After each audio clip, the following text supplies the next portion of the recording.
So hello everyone and good evening सभी को। उम्मीद करता हूँ मेरी वॉइस प्रॉपर आ रही है सभी तक। एक बार कंफर्म कर देंगे।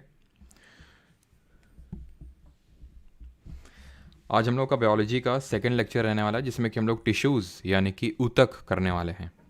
ठीक है। अब सबसे पहली बात तो ये टिश्यूज़ होते क्या हैं, पहले हम वो जान लेते हैं। ठीक है। तो कल हम लोगों ने क्या पढ़ा था? कल हम लोगों ने पढ़ा था सेल्स के बारे में। ठीक है। तो एक सेकेंड रुकिए।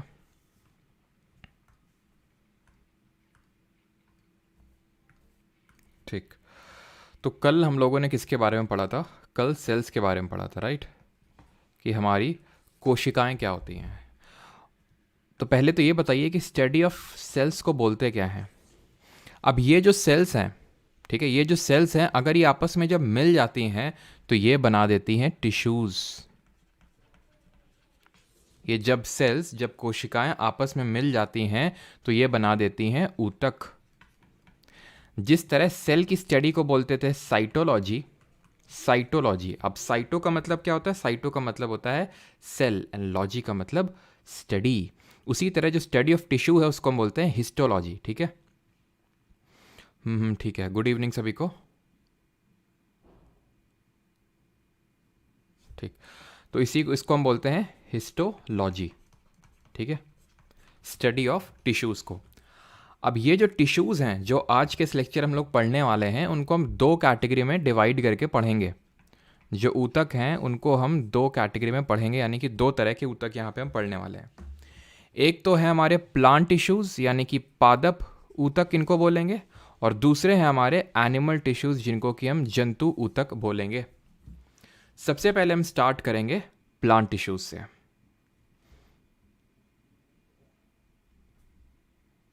पढ़ने वाले हैं।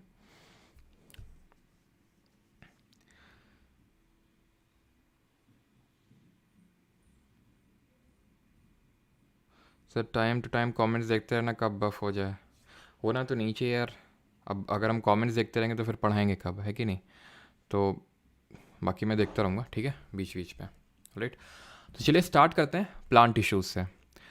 Definition of plant tissues, type of tissues, plant ये पहले पढ़ेंगे डेफिनेशन क्या होती है, टाइप ऑफ टिश्यूज़ यहाँ पे हम पढ़ेंगे टाइप ऑफ प्लांट टिश्यूज़। दो तरह के आपके प्लांट टिश्यूज़ होते हैं, ठीक है, मेरिस्टेमेटिक एंड परमानेंट। वो भी हम एक एक करके पढ़ेंगे, ठीक है। देन मेरिस्टेमेटिक में इसके 3 पार्ट पढ़ेंगे, देन परमानेंट। इन सबको भूल जाओ भी, ठीक है। आप टिश्यू की मैंने आपको डेफिनेशन बता दी है, group of cells of similar structure combine together to perform a specific function forms a tissue.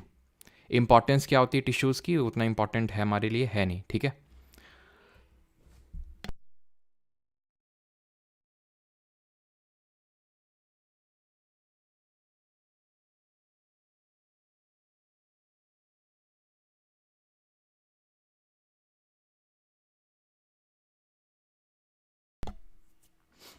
Sorry for the break.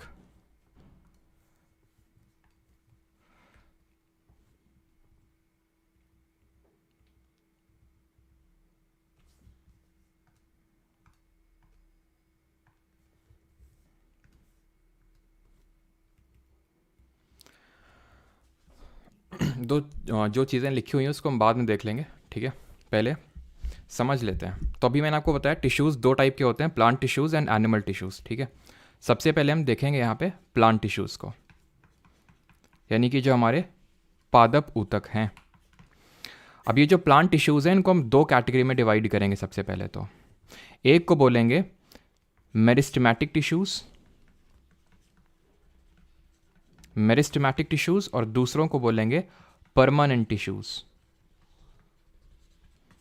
Hindi में इनको बोलते हैं विभ ज्योतक ऊतक, और हिंदी में इनको बोलते हैं स्थायी ऊतक। ठीक, ध्यान से समझते रहना, सारी चीज़ें लिखी हुई इसी से मैं दिखा नहीं रहा हूँ क्योंकि पहले समझ लेते हैं, लिख लिख के समझ लेते हैं, ठीक है। उसके बाद वो भी देख लेंगे जो लिखा हुआ है उसमें। तो दो कैटेगरी में मैंने डिवाइड किया प्लांट टिश्यूज़ को, एक को बोला मेरिस्टेमेटिक, दूसरे को बोला परमानेंट। हिंदी में मेरिस्टेमेटिक को बोलते हैं विभ ज्योतक और परमानेंट को बोलते हैं स्थायी ऊतक। अब इनको जो मेरिस्टेमेटिक टिश्यूज़ हैं और परमानेंट टिश्यूज़ हैं इसमें बेसिक डिफरेंस क्या होता है? बेसिक डिफरेंस, जो प्राइमरी डिफरेंस होता है वो ये होता है, मेरिस्टेमेटिक नाम में ये विभ ज्योतक ऊतक। विभ ज्योतक का मतलब होता है विभाजन हो रहा है इनमें, यानी कि इनमें जो है सेल डिवीजन हो रहा है। और सेल डिवाइड होता क्यों है? सेल डिवाइड होता है ग्रोथ की वजह से। तो जब भी ग्रोथ होनी होती है तो सेल डिवाइड होता है। तो यानी कि जो मेरिस्टेमेटिक टिश्यूज़ हैं वो ग्रोथ के लिए रिस्पॉन्सिबल होंगे। ये आपके 3 प्रकार के होते हैं। एक होते हैं आपके एपिकल मेरिस्टेमेटिक टिश्यूज़, दूसरे होते हैं आपके इंटर कैलरी मेरिस्टेमेटिक टिश्यूज़ या फिर इन शॉर्ट इसको इंटर कैलरी नोड्स के नाम से भी जानते हैं। एंड तीसरे टाइप ऑफ हमारे मेरिस्टेमेटिक टिश्यूज़ होते हैं जिनको कि हम लेटरल मेरिस्टेमेटिक टिश्यूज़ के नाम से जानते हैं। ठीक है,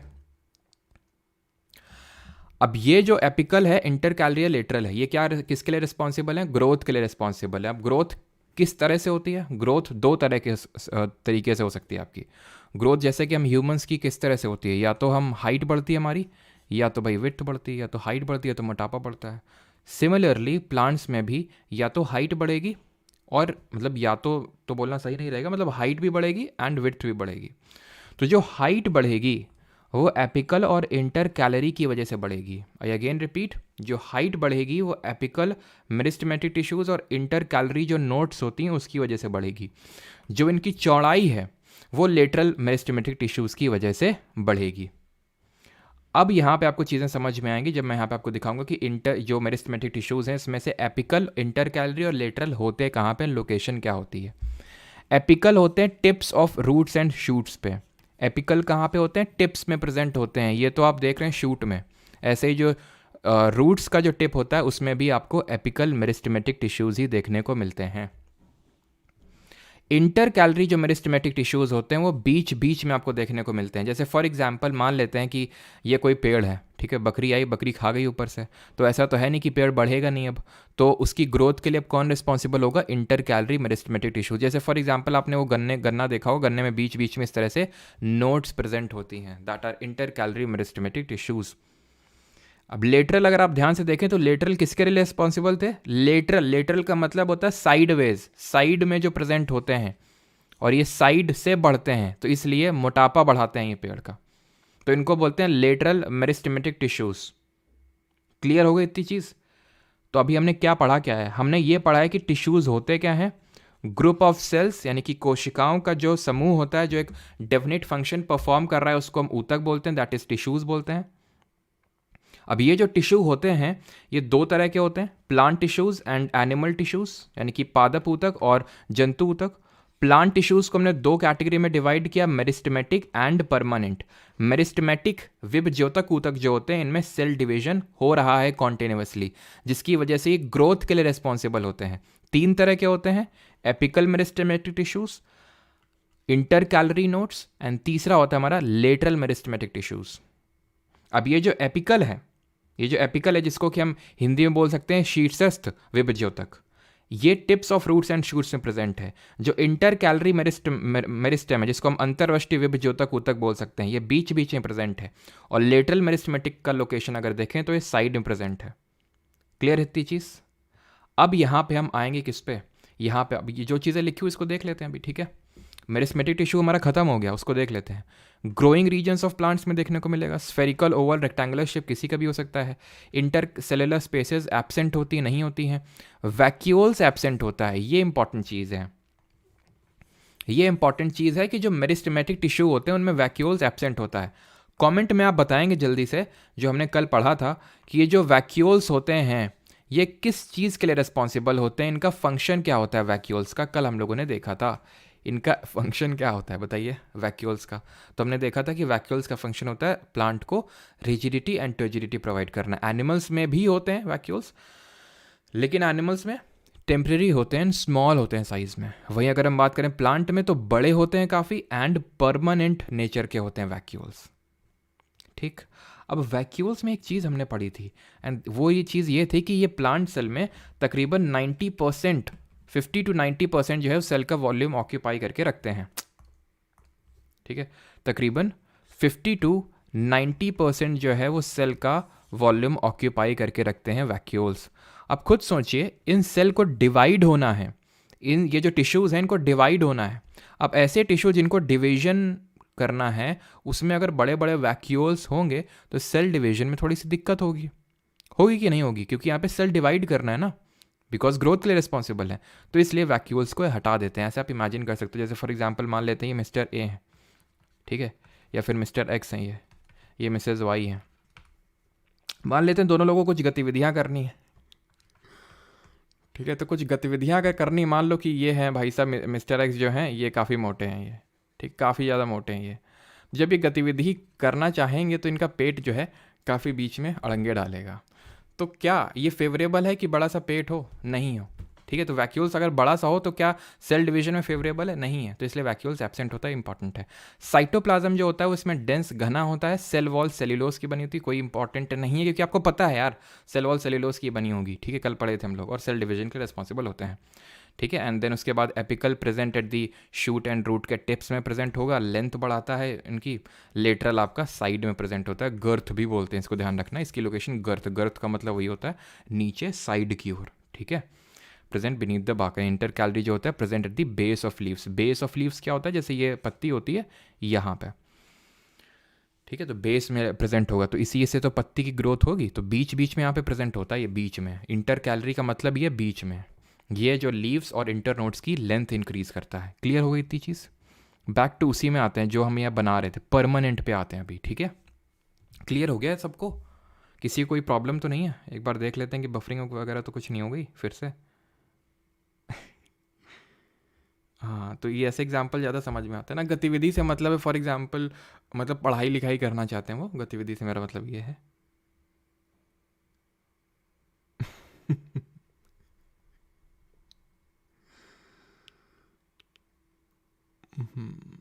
ठीक, अब तुम लोग कुछ भी यार समझ रहे हो, हमारा कभी ये उद्देश्य होता नहीं है जो तुम लोग समझते हो। हम पढ़ाई लिखाई की बातें करते हैं कि मतलब गतिविधि करना चाहते हैं।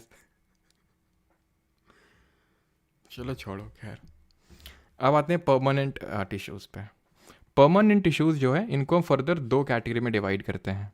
एक को बोलते हैं सिंपल परमानेंट टिश्यू और एक को बोलते हैं कॉम्प्लेक्स। सर ये बने कैसे परमानेंट? तो होता क्या ना, जब ये मिस्टर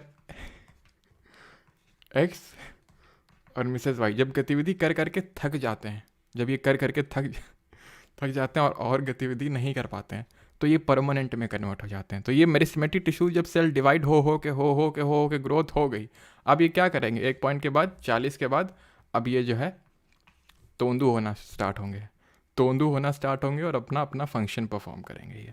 तो मेरिस्टेमेटिक टिश्यूज़ जो होते हैं इनमें सेल डिवाइड होता है, ठीक है, और ग्रोथ प्रोवाइड करते हैं। ग्रोथ एक पॉइंट के बाद लिमिट हो जाती है, ठीक है, ग्रोथ होना तो हो गया। जब कोई भी सेल डिवाइड हो के रुक जाता है, देन उसके बाद वो through the process of differentiation के प्रोसेस के थ्रू वो परमानेंट टिश्यू में बदल जाता है, जो कि दो तरह के होते हैं, सिंपल और कॉम्प्लेक्स, ठीक। तो यहाँ पे मैं इस तरह से लिख लूँ, परमानेंट जो टिश्यू होते हैं, परमानेंट टिश्यू वो दो तरह के होते हैं, एक आपके सिंपल और दूसरे आपके कॉम्प्लेक्स। लेकिन अब तुम पता है सरप्राइज हो जाओगे, अक्षय कुमार का मीम चलता है ना एकदम, है ना, इधर का उधर। तो सिंपल वाले एक्चुअल में कॉम्प्लेक्स हैं थोड़े से, और कॉम्प्लेक्स वाले सिंपल हैं। कैसे हैं? सिंपल जो है वैसे इतने भी कॉम्प्लेक्स नहीं है। सिंपल को हम तीन कैटेगरी में डिवाइड करते हैं, तीन तरह के ये हमारे सिंपल परमानेंट टिश्यूज होते हैं, स्थायी ऊतक जिनको हिंदी में बोलते हैं। तो एक होता है हमारा सिंपल में, पहला होता है पैरेनकाइमा। इन सब में आपको काइमा देखने को मिलेगा, पैरेनकाइमा, कॉलेनकाइमा, एंड तीसरा होता है हमारा स्क्लेरेनकाइमा। Parenchyma, collenchyma, sclerenchyma. और जो कॉम्प्लेक्स होता है, कॉम्प्लेक्स ये दो तरह का होता है सिर्फ, जाइलम फ्लोएम, जिसका नाम आप में से मैक्सिमम लोगों ने सुना होगा। तो हमने क्या पढ़ा कि जब मेरिस्टेमेटिक टिश्यू डिवाइड हो के बंद हो जाता है, then through the process of differentiation, वो मैथ्स वाला डिफरेंशिएशन नहीं है, ये परमानेंट टिश्यू में तब्दील हो जाता है, कन्वर्ट हो जाता है। दो तरह के होते हैं, simple permanent tissues and complex permanent tissues. इतनी चीज़ यहाँ तक सभी को क्लियर? और ये जब कन्वर्ट होते क्यों हैं, then through the process of differentiation, ये परमानेंट जब टिश्यू में बदलते हैं तो ये एक डेफिनेट रोल परफॉर्म करने के लिए ये तब्दील होते हैं परमानेंट टिश्यू में। मेरिस्टेमेटिक में तो सिर्फ ग्रोथ हो रही थी, ग्रोथ ग्रोथ ग्रोथ। अरे ग्रोथ से सिर्फ काम थोड़ी ना चल जाएगा, स्टेबल होके कोई फंक्शन भी तो परफॉर्म करना पड़ेगा, जैसे कि खाना बनाना पड़ेगा, खाने को स्टोर करना पड़ेगा। ठीक है, मान लो आंधी चल गई, अब जैसे हमारे अभी कानपुर में थोड़ा सा आंधी वाला मौसम हो रहा है, तो अभी यहाँ पे मान लो आंधी आएगी, तो पेड़ ऐसा तो नहीं सारे पेड़ गिर जाएंगे, जरा सी आंधी लो गिर गए, नहीं ग्रोथ हो गई, खूब लंबे हो गए, आसमान को छुए जा रहे हैं, ट्रोपोस्फियर क्रॉस कर दिए हैं, लेकिन हवा का झोंका है, गिर गए तुरंत। क्या फ़ायदा इससे ग्रोथ का? तो फ्लेक्सिबिलिटी भी तो होनी चाहिए, टफनेस भी तो होनी चाहिए, मैकेनिकल स्ट्रेंथ भी तो होनी चाहिए। कहाँ से आएगी? परमानेंट टिश्यू देंगे। तो जो पैरेन्काइमा होता है ना, ये खाना बनाता है, खाना स्टोर करता है। ठीक है, तो फूड स्टोरेज का काम होता है इसका, पैरेन्काइमा टाइप ऑफ टिश्यूज का। कॉलेनकाइमा का क्या होता है? कॉलेनकाइमा फ्लेक्सिबिलिटी, आंधी आई गिरा नहीं पेड़, फ्लेक्सिबिलिटी प्रोवाइड करता है, मैकेनिकल स्ट्रेंथ एक तरह से प्रोवाइड करता है ये, मैकेनिकल स्ट्रेंथ। स्क्लेरेनकाइमा क्या करता है? स्क्लेरेनकाइमा का जो मेन फंक्शन होता है वो ये होता है कि रिजिडिटी एंड टफनेस प्रोवाइड करना। ठीक है, क्या प्रोवाइड करना? Rigidity and toughness. ठीक है, रिजिडिटी या फिर जो पेड़ बाहर से टफ होता है, एकदम हार्ड होता है, ठीक है, वो प्रोवाइड करता है कौन? वो प्रोवाइड करता है स्क्लेरेनकाइमा ऑफ टिश्यूज।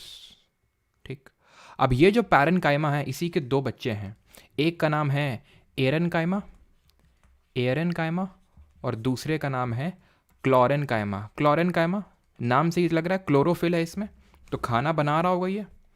ठीक है, क्लोरेनकाइमा जो फूड के प्रोडक्शन में इन्वॉल्व है, एरेनकाइमा नाम में है एयर, एयरी स्पेसेस होते हैं इसमें, नाम में ही क्या है? एयर है, तो इसमें एयरी स्पेसेस होते हैं, जिसकी वजह से ये जो टाइप ऑफ टिश्यूज, जैसे फॉर एग्जांपल जियोग्राफी में हमने पढ़ा था कि यहाँ पे मैंग्रोव फॉरेस्ट होते हैं, ऐसा नहीं और कहीं नहीं होते हैं, हर जगह होते हैं कोस्ट में, लेकिन सुंदरबन वाले काफ़ी हमारे फेमस, और वेस्ट बंगाल में सबसे ज़्यादा हमारे मैंग्रोव से पूरे इंडिया में। तो मैंग्रोव प्लांट हो गए या फिर जो कोस्ट में रहते हैं, उनको तैरने की आदत होनी चाहिए, क्योंकि इतना ज़्यादा पानी वहाँ पे इन्फ्लक्स होता है इसलिए। तो जो भी तैरते हैं, जैसे लोटस हो गया हमारा, तो इनमें एरेनकाइमा ज़्यादा होता है, एयरी स्पेसेस ज़्यादा होती हैं जो प्लांट को फ्लोट करने में हेल्प करती हैं। ठीक, ये तो हो गया, अब सिंपल वाला समझ गए। ठीक है, अब सिंपल वाला समझ गया ना, कॉम्प्लेक्स को बाद में देखेंगे। अब सिंपल में जो समझे हैं, सारी चीज़ नहीं पढ़ी है, जो मोटा मोटा जो था वो पढ़ लिया है, अब छोटा छोटा भी पढ़ लेते हैं। ठीक है, तो ये एक बार फिर से मेरिस्टेमेटिक को देख लो, फिगर लगाया है तो थोड़ी कदर कर लो। एपिकल है, एकदम टिप्स में प्रेजेंट है, एपिकल एकदम tips of shoots and roots, lateral side में, इंटर कैलरी देख रहा हो, ये जो मैं बता रहा था। ठीक है, लीव्स की ग्रोथ में हेल्प करता है ये। राइट, चलिए अभी आते हैं परमानेंट टिश्यू पे। परमानेंट टिश्यू क्या है? विभेदीकरण से, डिफ्रेंसिएशन से मेरिस्टेमेटिक से परमानेंट बनते हैं, जो एक स्पेसिफिक टास्क लेते हैं, एक स्पेसिफिक रोल लेते हैं, जो वो परफॉर्म करते हैं, परमानेंट नेचर के होते हैं। लार्ज सेंट्रल वैक्यूल, क्योंकि अब सेल डिवाइड नहीं करना, आराम से पेट बढ़ा सकते हैं अभी। Cell wall is thin and thick, thin भी हो सकती है, थिक भी हो सकती है, जैसे कि स्क्लेरेनकाइमा में थिक होती है। फंक्शन क्या होते हैं भाई? Protection, support. परमानेंट टिश्यू का नहीं याद करना है तुम्हें फंक्शन क्या होता है ना, याद नहीं करना है, बस ऐसे ही लिखा हुआ है, बस ऐसा ही तुम्हें याद करना है। पैरेन्काइमा का क्या है, एरेनकाइमा का क्या है, क्लोरेनकाइमा का क्या है, और स्क्लेरेनकाइमा का क्या है, एंड कॉलेनकाइमा का क्या है। वो फंक्शन याद है तो तुमसे कुछ भी पूछ ले फिर उसके बाद। ठीक है, storage parenchyma, support collenchyma, protection sclerenchyma, photosynthesis chlorenchyma, खत्म। अगर वो पता है तो ये तो अपने आप याद हो जाएगा ना। ठीक, तो दो तरह के होते हैं, अभी बताए थे, सिंपल कॉम्प्लेक्स। ठीक है, सिंपल एंड कॉम्प्लेक्स। और सिंपल में हमने क्या पढ़ा था? ये पैरेन्काइमा के बारे में लिखा हुआ है, फूड स्टोरेज टिश्यू, यानी खाना को स्टोर करता है। In some cases it contains chlorophyll, chlorenchyma उसको बोलते हैं, अभी बताया। पैरेन्काइमा के दो बेटे हैं, एरेनकाइमा क्लोरेनकाइमा कोई अलग नहीं है, इसी के ही दो बेटे हैं, पैरेन्काइमा के ही। Aerenchyma provides buoyancy, buoyancy physics में पढ़े थे, उत्प्लावन बल जिसको हिंदी में बोलते हैं, कि जो तैरने में हेल्प करता है, चीज़ों को फ्लोट करने में हेल्प करता है, तो aerenchyma helps them to float. Clear? अब ये स्क्लेरेनकाइमा है, अभी हमने पढ़ चुके हैं। ठीक है, स्क्लेरेनकाइमा अभी नहीं पढ़ा ढंग से, तो अभी हमने पैरेन्काइमा के बारे में देखा, जो यहाँ पे चीज़ें लिखी हुई है। तो पैरेन्काइमा आप देख सकते हैं, लार्ज सेंट्रल वैक्यूल देखने को मिलेगा, सारी चीज़ें, मिडिल लैमेला और ये सब कुछ। ठीक है, ज़्यादा इस पर मतलब ये इंटर सेलुलर स्पेसेस हैं, जिसकी वजह से एरेनकाइमा, अब जो प्लांट को फ्लोट ज़्यादा करना होगा, मतलब ज़्यादा फ्लोट करना होगा तो उसी हिसाब से अडाप्टेड होते हैं। जैसे तुम अगर रेगिस्तान में चले जाओ तो वहाँ कांटे वाले पेड़ मिलेंगे, so that to avoid water loss. किसी ने लगाया थोड़ी ना, क्योंकि वहाँ पे वही लग सकते हैं। तो जो तैरने वाले प्लांट होंगे, जब जहाँ पे बहुत ज़्यादा पानी रहता होगा वहाँ पे तैरने वाले ही सर्वाइव कर सकते हैं, तो उनके में एयर स्पेस तुमको ज़्यादा देखने को मिलेगा। ठीक है, स्क्लेरेनकाइमा पे भी फोकस मत करो, कैसा साइन है ये। ठीक है, अभी आते हैं टाइप्स ऑफ परमानेंट टिश्यू पे, कॉलेनकाइमा टिश्यू। तो इन लीफ स्टॉक्स देखने को मिलता है। वो लीफ स्टॉक वही आपका लीफ स्टॉक यहाँ पे, वही लीफ स्टॉक जहाँ पे इंटर कैलरी मेरिस्टेमेटिक टिश्यूज भी मौजूद था, वो तो ग्रोथ में हेल्प कर रहा था, वो फर्दर तब्दील हो जाएगा कॉलेनकाइमा में। जब पत्ती बढ़ गई ना पत्ती, अब ये ऐसा तो नहीं पत्ता बन जाएगा, पत्ता से कुछ एकदम बहुत बड़ा पत्ता बन जाएगा ना। सबकी एक लिमिट होती है, बढ़ने के बाद वो कॉलेनकाइमा में कन्वर्ट हो जाएगा। अब ये कॉलेनकाइमा उसको क्या प्रोवाइड करेगा कि भाई आंधी आए तो ऐसा नहीं कि सारे पत्ती पता चला ले झड़ गई, तो ये इसको प्रोवाइड करेगा क्या, ये इसको प्रोवाइड करेगा मैकेनिकल स्ट्रेंथ, फ्लेक्सिबिलिटी, लचीलापन इसको प्रोवाइड करेगा। कहाँ पे प्रेजेंट होता है ये आपको, मतलब ये टेंड्रिल्स वगैरह में देखने को मिलता है। टेंड्रिल आपने देखा, टेंड्रिल मतलब जैसे कि वो एक अमर बेल कैस्कटा का पेड़ होता है, जिसको इंग्लिश में कैस्कटा और हिंदी में अमर बेल बोलते हैं, तो इस तरह से नहीं, वो उसको बोलते हैं टेंड्रिल्स। ठीक है, तो ये लिविंग होती है, इलोंगेटेड होती है। पैरेन्काइमा भी लिविंग सेल से बना होता है, इलोंगेटेड। तो सर क्या स्क्लेरेन्काइमा डेड का बना होता है क्या? हाँ, डेड का बना होता है, अभी देखेंगे। ठीक है, तो पैरेन्काइमा और जो कॉलेनकाइमा वो लिविंग का बना होता है।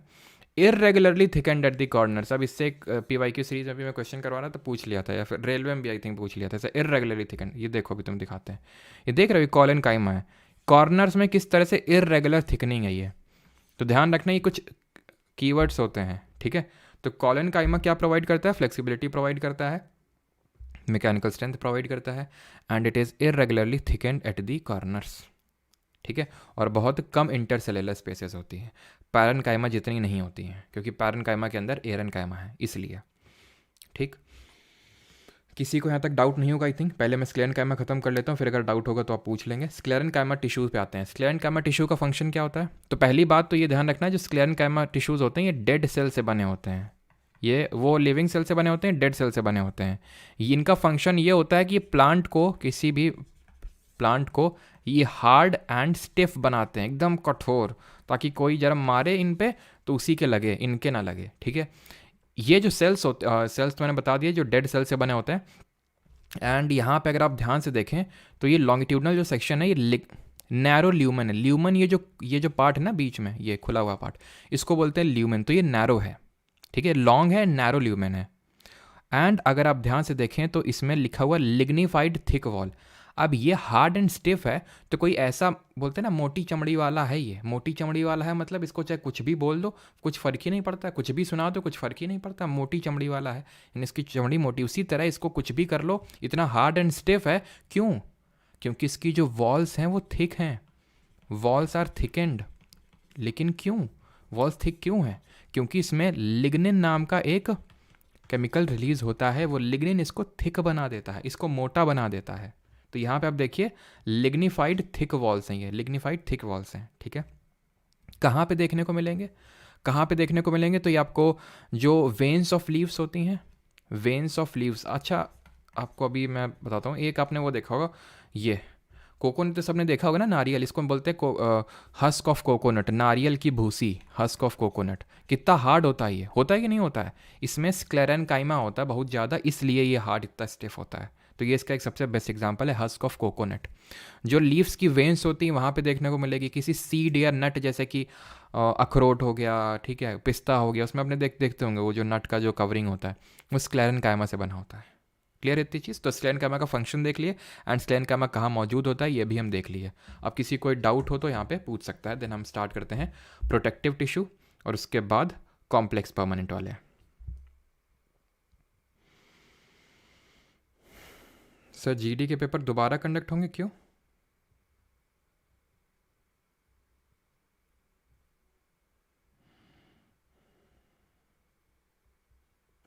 सर SSC CGL का GK कोर्स कब आएगा? ये किसका चल रहा है? SSC तक जी, ये किसका चल रहा है अभी? ऑलराइट, प्रोटेक्टिव टिश्यू पे आते हैं। जो प्रोटेक्ट करने का काम होता है, दो तरह के होते हैं, एपिडर्मिस, कॉर्क। अच्छा, हमारी जो हम ह्यूमंस होते हैं एक आउटर कवरिंग होती है जिसको स्किन बोलते हैं कि नहीं बोलते हैं, जो पूरा कवर करके रखा है, खाल उतार देंगे, मार मार के तुम्हें खाल उतार देंगे। बोलते हैं कि नहीं, टीचर बोलते थे हमारे, मार मार के खाल उतार देंगे। एक टीचर थे, हड्डियाँ तोड़ देंगे मार मार के। अरे भाई क्यों हैं, मतलब एकदम कभी कभी जानवरों की तरह बिहेव करते थे हम, नाजुक से बच्चों को इतनी। खैर छोड़िए, आगे बढ़ते हैं। एपिडर्मिस, कॉर्क, दो तरह के प्रोटेक्टिव टिश्यूज़ होते थे ये।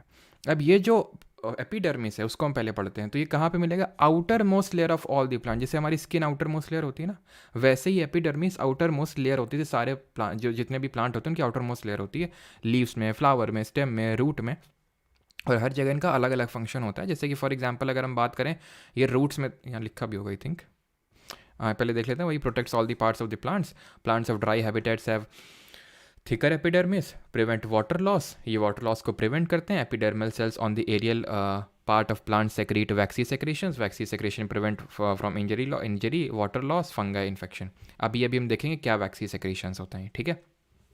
तो ये वैक्सी सेक्रेशंस होते हैं क्यूटिन। तो क्यूटिन की एक लेयर बन जाती है, क्यूटिन रिलीज होता है, और उसके जैसे कि अभी हम देखे थे लिग्निन रिलीज होता है स्क्लेरेनकाइमा टिश्यूज़ के द्वारा।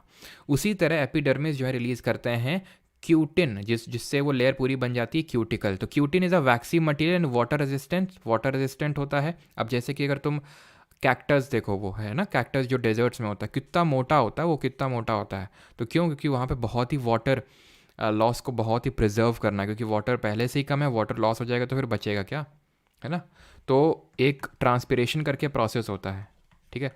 ट्रांसपिरेशन का मतलब एक प्रोसेस होता है जिससे जो प्लांट्स, जो लीव्स होती हैं, फिर जो प्लांट्स होते हैं, प्लांट्स में लीव्स होती हैं, लीव्स में आपके अभी हम देखेंगे स्टोमेटा होते हैं, ठीक है। स्टोमेटा होते हैं जहाँ से ट्रांसपिरेशन होता है, जहाँ से क्या होता है, ट्रांसपिरेशन यानी वाटर लॉस होता है, तो उसको रेजिस्ट करने की कोशिश करते हैं ये, ठीक है। Cuticle aids in protection against water loss, injury and invasion of fungus, इससे हमें प्रोटेक्ट करते हैं ये, ठीक है, ताकि कोई फंगस कवक ना इन्वेट कर दे, वाटर का लॉस ना हो और इंजरी कोई ना हो, ठीक है, थोड़ा सा सॉलिड बनाते हैं। Epidermal cells of the roots form hair like structure. तो जो एपिडर्मल सेल्स जो रूट्स की होती हैं वो हेयर लाइक स्ट्रक्चर बनाते हैं। तो जो रूट्स में जब हमें एपिडर्मल सेल देखना, अब कभी कभी ऑब्जर्व करना, इस तरह से हेयर लाइक स्ट्रक्चर होंगे। ये इनका मेन फंक्शन क्या होता है? इनका मेन फंक्शन होता है सरफेस एरिया, पृष्ठीय क्षेत्रफल को इंक्रीज कर देना, सो दैट वाटर का एब्जॉर्प्शन अच्छा हो, पानी जल्दी से अच्छे से सोख ले, इसलिए उसमें हेयर लाइक स्ट्रक्चर होते हैं, बाल की तरह, ठीक है। वही same cheese. In leaves epidermal cells form stomata. Leaves में, पत्तियों में आपको स्टोमेटा देखने को मिलेगा। जैसे हमारी पूरी खाल है, ठीक है। अब ऐसे तो है नहीं पानी पिया पूरा खाल, पूरा पानी निकल गया, लेकिन हमारा स्वेटिंग भी होता है। तो स्वेटिंग कहाँ पे होता है? जो छोटे छोटे छोटे छोटे जो आप बोल सकते हो पोर्स होते हैं, तो उसी तरह छोटे छोटे पोर्स इसमें होते हैं लीव्स में, जो हमें दिखते नहीं नेकेड आई से। तो ये स्टोमेटा बोलते हैं। स्टोमेटा को गार्ड करते हैं guard cell, so that stomata खुले ना रह जाएं। ऐसे ठीक खुले रह जाएंगे तो लो पानी बह जा रहा है, बहा जा रहा है, बाहर आ जाए, वाटर लॉस हो गया, पूरा बंद हो गया, लो भैया पानी जा ही नहीं पा रहा, फूल गए। तो ये क्या करते हैं? गार्ड सेल इनको गार्ड करते हैं बैठ के। हमेशा ध्यान रखना, जो लीव होती है उसके नीचे प्रेजेंट होते हैं स्टोमेटा, नीचे होता है स्टोमेटा, ठीक है। और ये मेन फंक्शन क्या होता है? गैसियस एक्सचेंज जो होता है, कल आपको एल्वियोलाई के बारे में बता रहा था, तो एल्वियोलाई में गैसियस एक्सचेंज होता है ह्यूमंस में, उसी तरह प्लांट में गैसियस एक्सचेंज होता है स्टोमेटा के थ्रू, और यहाँ से आपका वाटर लॉस भी होता है, जिसको हम ट्रांसपिरेशन बोलते हैं, ठीक है। गटेशन क्या होता है? गटेशन जो होता है वो हाइडाथोड के होता है, हाइडाथोड्स के थ्रू होता है वाटर लॉस। ये हम आगे भी वैसे देखेंगे, हाइडाथोड्स करके प्लांट से प्रेजेंट होते हैं, उनसे होता है, और ये रात में होता है, नाइट में। जो ट्रांसपिरेशन होता है स्टोमेटा से होता है, डे टाइम में होता है। तो ये आप देख पा रहे हैं, ये स्टोमेटा है एंड ये गार्ड सेल्स हैं। तो क्लोजिंग और ओपनिंग उसी हिसाब से आपकी होती है इसकी, ठीक है।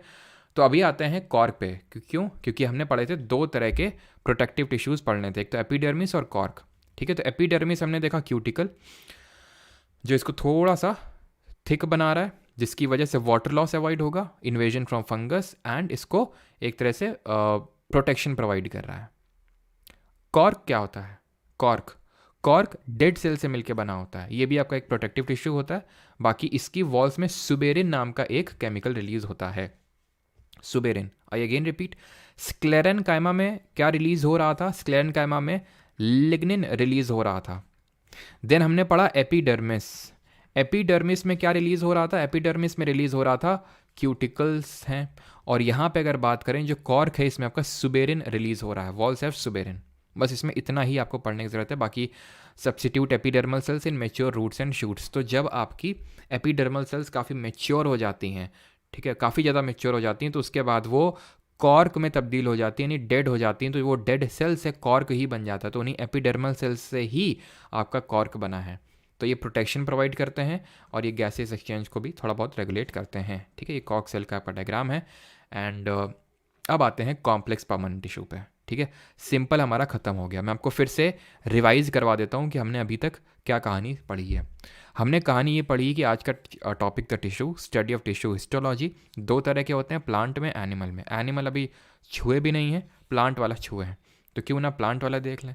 तो प्लांट जो टिश्यू है उसमें दो तरह के देखे, प्लांट में दो तरह के देखे, मेरिस्टेमेटिक एंड परमानेंट, विभज्योतक एंड स्थायी ऊतक। मेरिस्टेमेटिक टिश्यू हमने देखा तीन तरह के होते हैं, एपिकल, इंटरकैलरी, लेटरल। ये दोनों हाइट बढ़ाते हैं, ये विड्थ बढ़ाता है। ये टिप्स में प्रेजेंट होता है, ये बीच बीच में प्रेजेंट होता है। एंड लीव्स, ये लेटरल की अगर बात करें तो ये गर्थ ऑफ द स्टेम में प्रेजेंट होता है, साइड में प्रेजेंट होता है। परमानेंट को दो टाइप में बांटे, जो परमानेंट थे उनको दो तरह में बांटे, सिंपल परमानेंट और कॉम्प्लेक्स परमानेंट। सिंपल में तीन प्रकार पढ़े, पैरेनकाइमा, कॉलेनकाइमा, स्क्लेरेनकाइमा। ये स्टोरेज प्रोवाइड कर रहा है, ये मैकेनिकल स्ट्रेंथ फ्लेक्सिबिलिटी प्रोवाइड कर रहा है। Sclerenchyma rigidity and toughness provide कर रहा है। पैरेनकाइमा के दो बेटे हैं, एरेनकाइमा एंड क्लोरेनकाइमा। फिर हमने पढ़ा कॉम्प्लेक्स, नहीं पढ़ा यार अभी, वही तो पढ़ने जा रहे हैं, चलो पढ़ते हैं फिर। कॉम्प्लेक्स परमानेंट टिश्यू दो टाइप के होते हैं, आपको होता है जाइलम और फ्लोएम। जाइलम जल का ट्रांसपोर्ट करता है, फ्लोएम फल का ट्रांसपोर्ट करता है। सिंपल, जाइलम जल का ट्रांसपोर्ट करता है, या वाला फील आ रहा। देखा ना वो उसका वीडियो, है ना, मैं कन्हैया, उसका भैया, बड़ा भैया, छोटा भैया, वो या तो जाइलम जो है वो जल का ट्रांसपोर्ट करता है। तो अब एक एक करके पढ़ लेते हैं कि जाइलम और फ्लोएम के एक्चुअल फंक्शंस क्या होते हैं, इनके टाइप्स क्या होते हैं। तो ट्रांसपोर्टेशन का मेन काम होता है कॉम्प्लेक्स परमानेंट टिश्यू का। तो ये वाटर, मिनरल्स, फूड मटेरियल्स को ट्रांसपोर्ट करते हैं। तो जो जाइलम होता है, मतलब ये जाइलम फ्लोएम दोनों ही कंडक्टिव टिश्यू हैं, यानी कि आपके ये कॉम्प्लेक्स परमानेंट टिश्यू है, जटिल स्थायी ऊतक में आते हैं। तो ये दोनों इनका ट्रांसपोर्ट का काम है। तो जाइलम ट्रांसपोर्ट करता है क्या, वाटर और मिनरल्स को, तो सिर्फ जल को नहीं, मिनरल को भी ट्रांसपोर्ट करता है फ्रॉम रूट्स टू शूट्स। अच्छा, मैं आपसे एक क्वेश्चन पूछता हूँ कि ये वन वे होगा या फिर टू वे होगा। पानी जो है, पानी नीचे से ऊपर जाएगा, ऊपर से नीचे आएगा, वन वे होगा, टू वे होगा, क्या होगा बताइए, सोचिए। तो जाइलम जो है आपका क्या कर रहा है, जाइलम पानी चढ़ा रहा है नीचे से, जाइलम पानी चढ़ा रहा है, वाटर और मिनरल को ट्रांसपोर्ट कर रहा है। अब ये वाटर मिनरल को ट्रांसपोर्ट कर रहा है, तो वाटर कहाँ से ट्रांसपोर्ट हो रहा है, नीचे से ऊपर की तरफ जा रहा है, बॉटम अप इसका मूवमेंट है। क्या ऐसा तो नहीं आप समझ रहे हैं ना कि जैसे कि ये पत्ती है, इसमें पानी की बूंदें पड़ गई तो पानी ये सोख लेता है और सोख के पी लेता है पानी, ठीक है। कभी उस तरह से वो पानी नहीं पीता है। हमारा पेड़ है, पेड़ कहाँ से पानी लेता है, नीचे से उठाता है, रूट्स के थ्रू उठाता है। अभी हमने देखा था एपिडर्मल सेल्स होती हैं, उसमें जो रूट्स के हेयर्स होते हैं, so that to increase the surface area for the water absorption. तो वो नीचे से ऊपर ही जाएगा हमेशा पानी। दैट इज जाइलम में जो मूवमेंट होगा that is always one way movement होता है इसमें। फ्लोएम की जब हम बात करते हैं, ठीक है, चलो फ्लोएम को बाद में देखेंगे। तो जाइलम के टाइप्स होते हैं, साइड में जो होते हैं उनको ट्रैकाइड्स बोलते हैं। ये जाइलम फाइबर हैं जो सपोर्ट प्रोवाइड करते हैं, जहाँ भी फाइबर दिख जाए सपोर्ट प्रोवाइड करेगा। जाइलम पैरेनकाइमा होता है, ये पैरेनकाइमा जहाँ दिख जाए स्टोरेज का काम करता है। और वेसल, मेन फंक्शन इंपॉर्टेंट नहीं है आपके लिए, मेन ये इंपॉर्टेंट है कि इनके टाइप्स क्या होते हैं। तो अगर कभी लिख के जाए tracheids vessels are the part of, अब यहाँ पे तो लिखा हुआ है जाइलम, यहाँ पे तो लिखा हुआ जाइलम, आप बता ले जाओगे, लेकिन ट्रैकाइड्स एंड वेसल्स में तो नहीं लिखा हुआ ना, इनके नाम के आगे जाइलम, तो नहीं बता पाओगे। तो ट्रैकाइड्स और वेसल ध्यान रखना आप, ठीक है। बाकी जो अगर यहाँ पे रेलवे के जो स्टूडेंट हैं अगर कुछ, तो वो ध्यान रखना इनका मतलब थोड़ा सा स्ट्रक्चर, क्योंकि अगर डायग्राम बना के दे दिया तो, क्योंकि उसमें दे देता है, एसएससी के लिए इंपॉर्टेंट नहीं है, ठीक है। ट्रैकाइड साइड में है जाइलम, और जाइलम फाइबर आपका यहाँ पे, और जाइलम फाइबर का मेन काम सपोर्ट का होता है। जाइलम पैरेनकाइमा का मेन काम होता है स्टोरेज, फूड स्टोरेज प्रोवाइड करना, ठीक है। अब आते हैं ठीक है, ये वही टाइप्स जो अभी हमने पढ़े थे, ठीक है। अभी आते हैं फ्लोएम पे। तो फ्लोएम का मेन काम क्या होता है, फ्लोएम का मेन काम होता है फूड का ट्रांसपोर्ट करना, खाने का ट्रांसपोर्ट करना। अब खाना बनता कहाँ पे, खाना बनता है सर क्लोरोफिल जो होता है, जहाँ जहाँ ग्रीन पार्ट होगा वहाँ वहाँ क्लोरोफिल होगा, और वहाँ पे खाना बनेगा, फोटोसिंथेसिस होगा। तो इसकी वजह से, क्योंकि जो पेड़ में ग्रीन पार्ट है, वो यहाँ भी हो सकता है, वो यहाँ भी हो सकता है, वो यहाँ भी हो सकता है, वो यहाँ भी कहीं भी हो सकता है। तो मूवमेंट यहाँ पे वन वे नहीं, बल्कि यहाँ पे मूवमेंट टू वे होगा, ऊपर से नीचे और नीचे से ऊपर दोनों हो सकता है। इसके 4 प्रकार हैं, 4 पार्ट्स हैं इसके, sieve tube, companion cells, phloem parenchyma and phloem sclerenchyma. अब नाम में ही फ्लोएम है तो ऑब्वियस सी बात है कि उतना ज़्यादा डिफ़िकल्टी नहीं होगी आपको बताने में। लेकिन सीव ट्यूब और कंपेनियन सेल्स याद रखिएगा कि ये फ्लोएम के टाइप्स हैं, फ्लोएम के टाइप्स हैं। एंड ये ध्यान रखना कि जैसे यहाँ पे पैरेन्काइमा वर्ड लगा हुआ है ना, तो फ्लोएम पैरेन्काइमा का जो काम होगा वो फूड स्टोरेज का ही होगा। यहाँ पे फ्लोएम स्क्लेरेन्काइमा लगा हुआ है ना, स्क्लेरेन्काइमा का काम क्या था, रिजिडिटी एंड टफनेस प्रोवाइड करना, वही सेम काम phloem parenchyma sorry phloem sclerenchyma का होगा। खत्म हो गया, लो एक पार्ट हमारा खत्म हो गया यहाँ पे। अब हम आएंगे एनिमल टिश्यूज़ पे।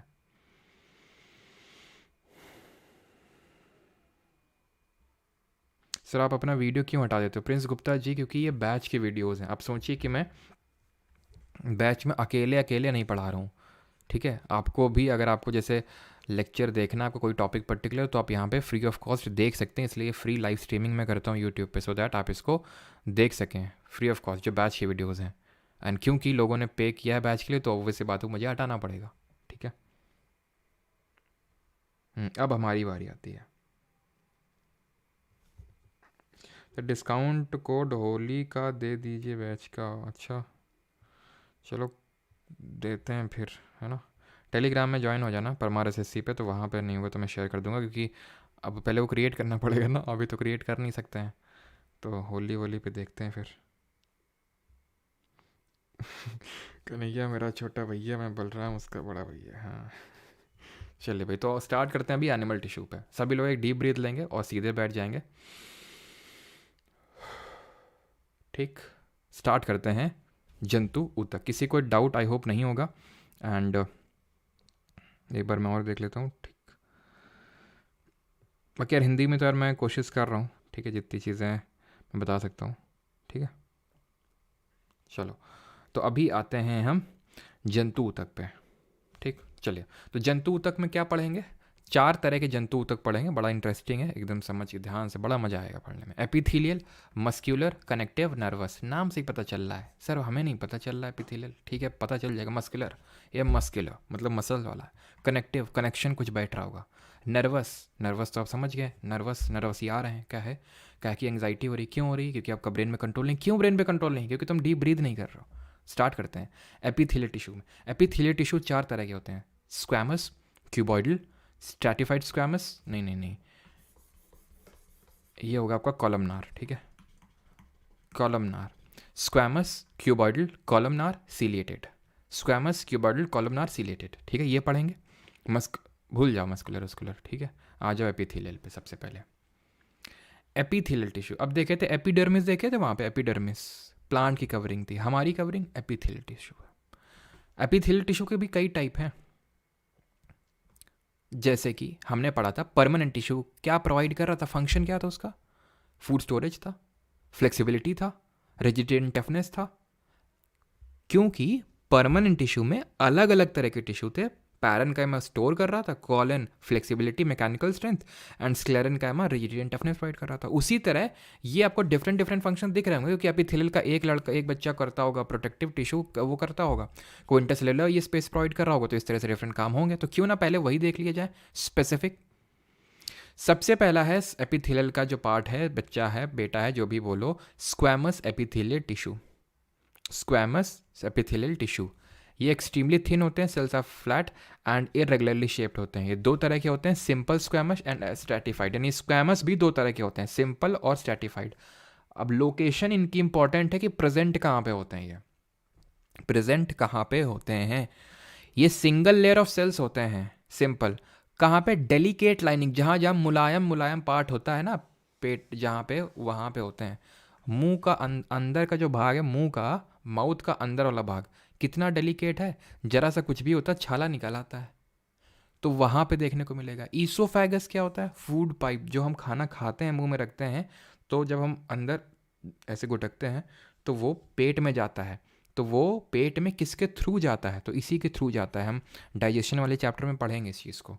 उसको ईसोफेगस या फूड पाइप बोलते हैं। तो इसकी इनर लाइनिंग भी सोचो कितनी सॉफ्ट होगी। तो जहाँ जहाँ सॉफ्ट लाइनिंग होगी ना, वहाँ सिंपल स्क्वैमस होगा आपका। स्ट्रैटिफाइड, ज्योग्राफी पढ़े हो ना, स्ट्रेटा का मतलब बताए थे ना, कौन सी रॉक में फॉसिल्स देखने को मिलते हैं, जरा बताओ। कौन सी रॉक में फॉसिल देखने को मिलते हैं? तो हम तुम्हें बताए थे सेडिमेंट्री रॉक में। क्यों? क्योंकि सेडिमेंट्री रॉक स्ट्रेटा के फॉर्म में एग्जिस्ट करती है, लेयर के फॉर्म में एग्जिस्ट करती है, और लेयर होती है तो बीच में फॉसिल जो है छिप के कंबल ले जाके ओढ़ के सो जाते हैं। मजा आ गया, बीच में प्रेजेंट होंगे क्योंकि लेयर के फॉर्म में। उसी तरह ही स्ट्रेटिफाइड स्क्वैमस एपिथेलियल टिश्यू, नाम स्ट्रेटा है तो स्ट्रेटा मतलब लेयर के फॉर्म में होंगे, और हमारी स्किन लेयर बोलते हैं ना, स्किन लेयर, तो ये स्किन में प्रेजेंट होगा। खत्म। स्क्वैमस वाला, स्क्वैमस के दो बेटे देख लिए हमने, सिंपल स्क्वैमस और स्ट्रेटिफाइड।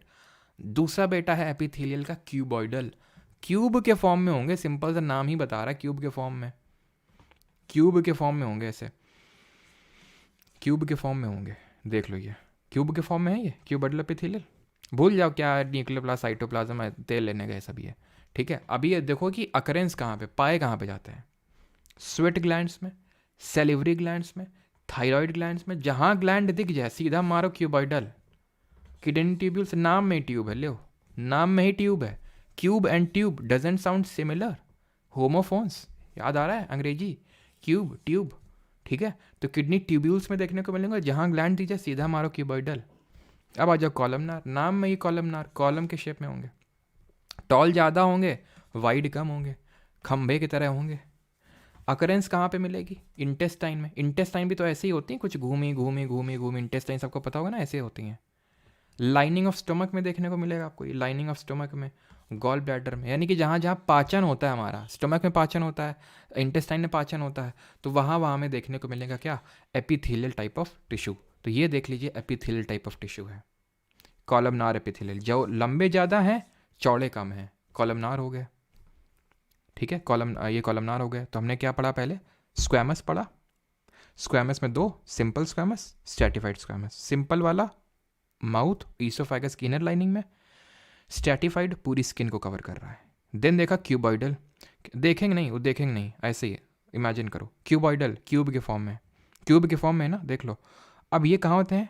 किडनी ट्यूब्यूल्स में, एंड जहाँ ग्लैंड दिख जाए सीधे क्यूबॉइडल मारेंगे। कॉलमनार, कॉलम कहाँ, कॉलम कॉलम टाइप होता है इंटेस्टाइन, जहाँ पे डाइजेशन होता है, स्टमक में। अभी डाइजेशन पढ़े नहीं है लेकिन फिर भी इतना तो पता होगा।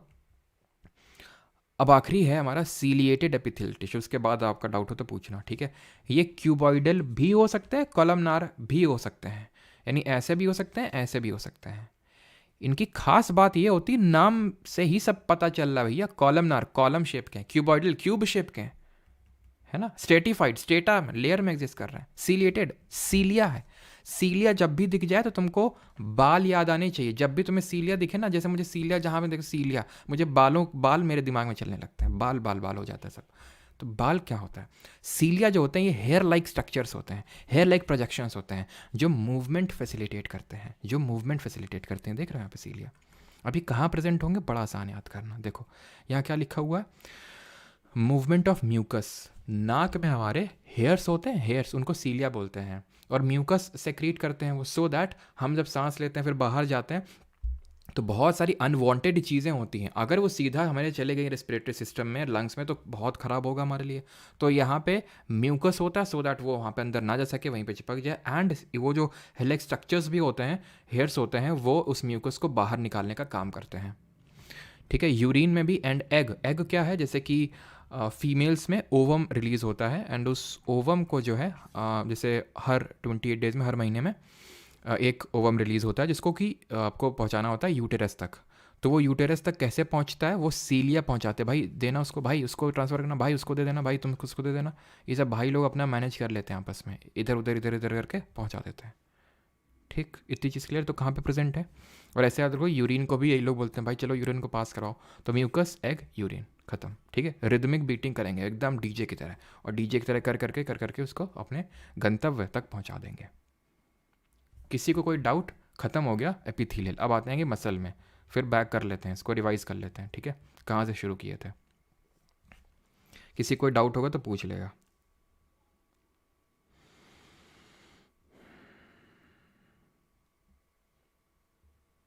म्यूकस क्या होता है बेटा? इतने भी भोले मत बनो, हैं। एपिथेलियल टिश्यू पे आते हैं अभी। एनिमल टिश्यू में हमने 4 तरह के टिश्यू पढ़े, एपिथेलियल, मस्कुलर, कनेक्टिव और नर्वस। एपिथेलियल में हमने क्या क्या पढ़ा?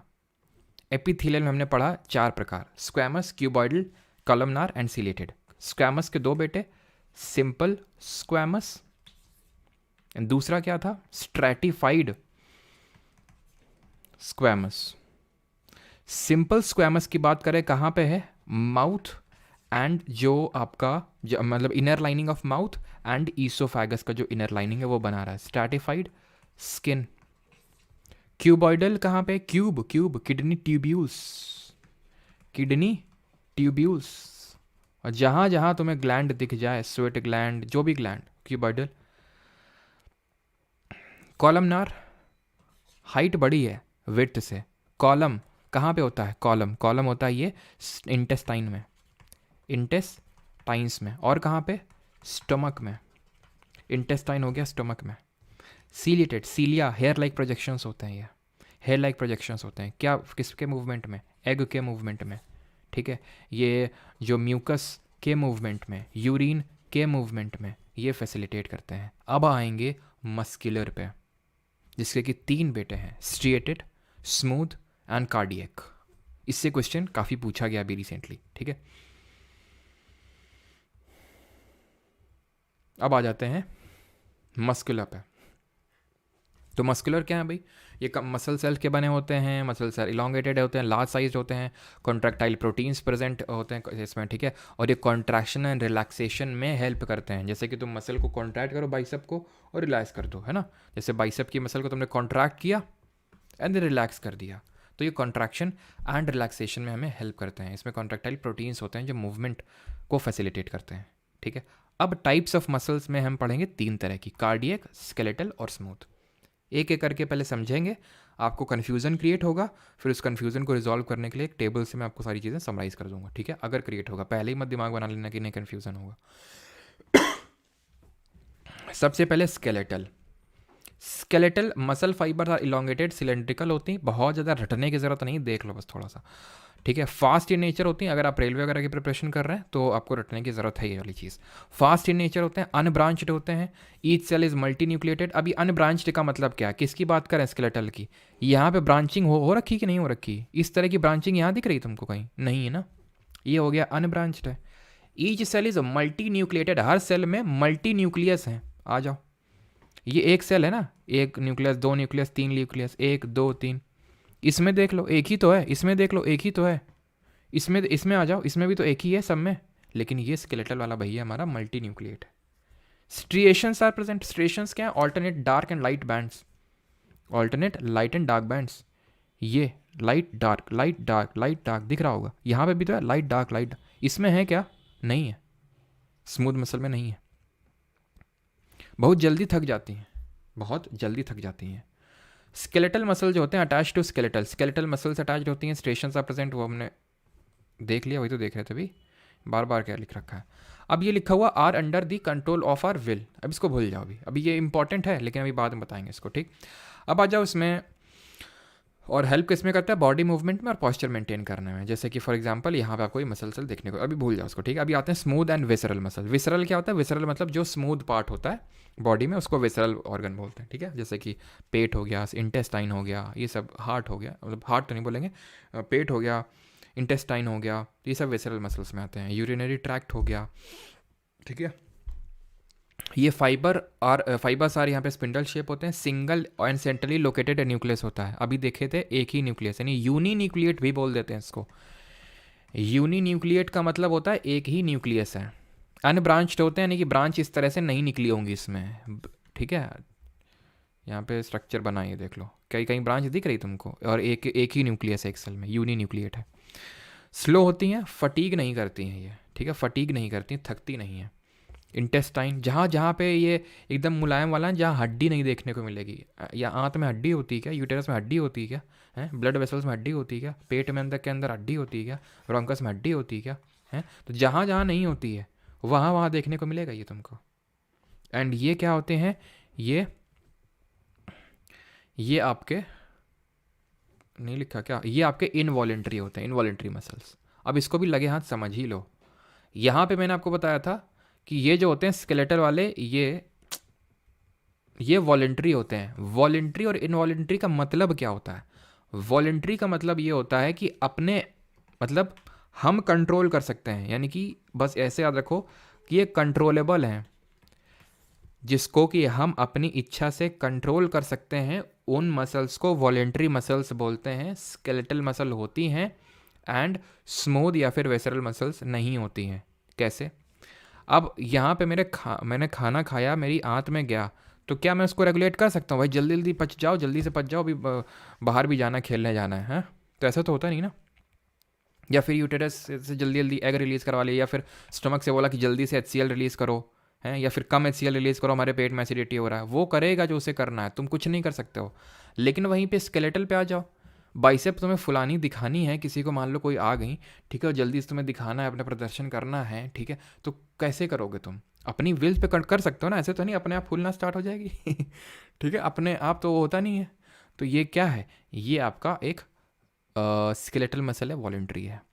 और यहाँ पे ट्रिक ये है, ट्रिक जो भी बोलना समझ लो, वैसे तो मैंने समझा दिया है कि जहाँ पे हड्डी देखने को मिलेगी, बोन्स, वो स्केलेटल होती है और वो कंट्रोलेबल होती है, दैट इज़ वो वॉलेंट्री होगी। अब है तीसरी type of muscle cell, that is cardiac cell. Cardiac का मतलब होता है हार्ट, ठीक है, कार्डियक का मतलब होता है हार्ट। तो ऑब्वियस सी बात है, ये भी हमारे कंट्रोल में नहीं होगा, ठीक है, अपने आप बीट करता है, तो ये आपका इनवॉलेंट्री मसल होता है, ठीक है। हार्ट में ही प्रेजेंट होता है एंड इसमें स्ट्रेशंस होती हैं, ठीक है। स्ट्रेशंस का मतलब है कि लाइंस लाइंस इस तरह से देखने को आपको मिलेंगी। फाइबर जो होते हैं यहाँ पे सिलेंड्रिकल शेप में होते हैं एंड यूनिन्यूक्लिएट होता है, यानी एक ही न्यूक्लियस देखने को मिलेगा। फाइबर्स ब्रांच्ड होते हैं, तो हमने दोनों देखे थे ब्रांच नहीं थे, सिर्फ कार्डियक वाला ही ब्रांच्ड है, दोनों अनब्रांच्ड हैं। स्ट्रेशंस इसमें होंगी लाइंस लाइंस, और ये फटीग नहीं करता है, ठीक है, बिकॉज इसको कॉन्टिन्यूसली ब्लड को पंप करना होता है, ठीक है। ये भी कॉन्ट्रैक्शन एंड रिलैक्सेशन परफॉर्म करता है। This help to pump and distribute blood to our body, because हमें पता है, हम अभी हार्ट जब चैप्टर पढ़ेंगे लाइफ प्रोसेस में, तो वहाँ देखेंगे जो हार्ट का फंक्शन होता है, that is to pump the blood throughout our body, ठीक है। अब ये होती है आपकी कार्डियक सेल। आप अगर यहाँ पे देखें तो एक ही न्यूक्लियस है, तो यूनिन्यूक्लिएट हुआ, स्ट्रेशंस प्रेजेंट है, ठीक है, एंड ये ब्रांच्ड है। अब आई नो कि आपको कन्फ्यूजन क्रिएट हो रहा होगा बहुत ज़्यादा कि भाई कौन सा स्टेटेड है, कौन सा यूनिन्यूक्लिएट है, कौन सा ब्रांच्ड है, बहुत सारा कन्फ्यूजन क्रिएट हो रहा होगा। तो देखिए, वॉलेंट्री और इनवॉलेंट्री में तो आपको कोई कन्फ्यूज़न नहीं होना चाहिए, है ना। जैसे कि कार्डियक वाली है, ये हमारे क्या विल से चलती है क्या? कार्डियक जो मसल होती है, क्या हम उसको कंट्रोल कर सकते हैं? जो हार्ट में हमारी मसल्स होती हैं, नहीं, उसको हम कभी नहीं कंट्रोल कर सकते, तो इनवॉलेंट्री। स्मूथ वालों को भी नहीं कंट्रोल कर पा रहे थे, इनवॉलेंट्री थी। जैसे कि हमारे यूरिनरी ट्रैक्ट हो गया, आपका स्टमक हो गया, इंटेस्टाइन हो गया, जो हमारा आई में पीपिल वगैरह हो गया। तो पीपिल है, जैसे पीपिल है, क्या हमारे हिसाब से डायलेट होता है, कॉन्ट्रैक्ट होता है? नहीं, अपने आप होता है वो, ठीक है। स्केलेटल मसल जहाँ पे बोन होती है वो वॉलेंट्री है। इतना तो क्लियर हो गया होगा आपको, ठीक है। कार्डियक वाला बस ब्रांच होता है, ये याद कर लो, ठीक है, और बाकी आपके दोनों अनब्रांच्ड होते हैं। कार्डियक वाले में ब्रांच होती हैं, और आपका जो स्केलेटल वाला होता है वो मल्टी न्यूक्लिएट होता है, बाकी दोनों यूनिन्यूक्लिएट होते हैं। बस इतना याद रख लो, खत्म हो गई बात आपकी, ठीक है। अगर आप स्टेशंस वाला ज़रूरी नहीं है कि याद करो, स्टेशंस वाला भी अगर आप याद करना चाहते हो कि भाई इसमें स्टेशंस नहीं है, बाकी दोनों में है, ठीक है, स्मूथ वाले में, तो ऐसे करके आप याद कर सकते हो कि इन दो चीज़ों को याद कर लो। ऑप्शन एलिमिनेशन से आप आराम से क्वेश्चन को कर देंगे, ठीक है। यहाँ तक सभी को चीज़ें क्लियर हैं, तो हम बढ़ते हैं अपने आखिरी आखिरी तो नहीं, second last type of tissue, that is connective tissue.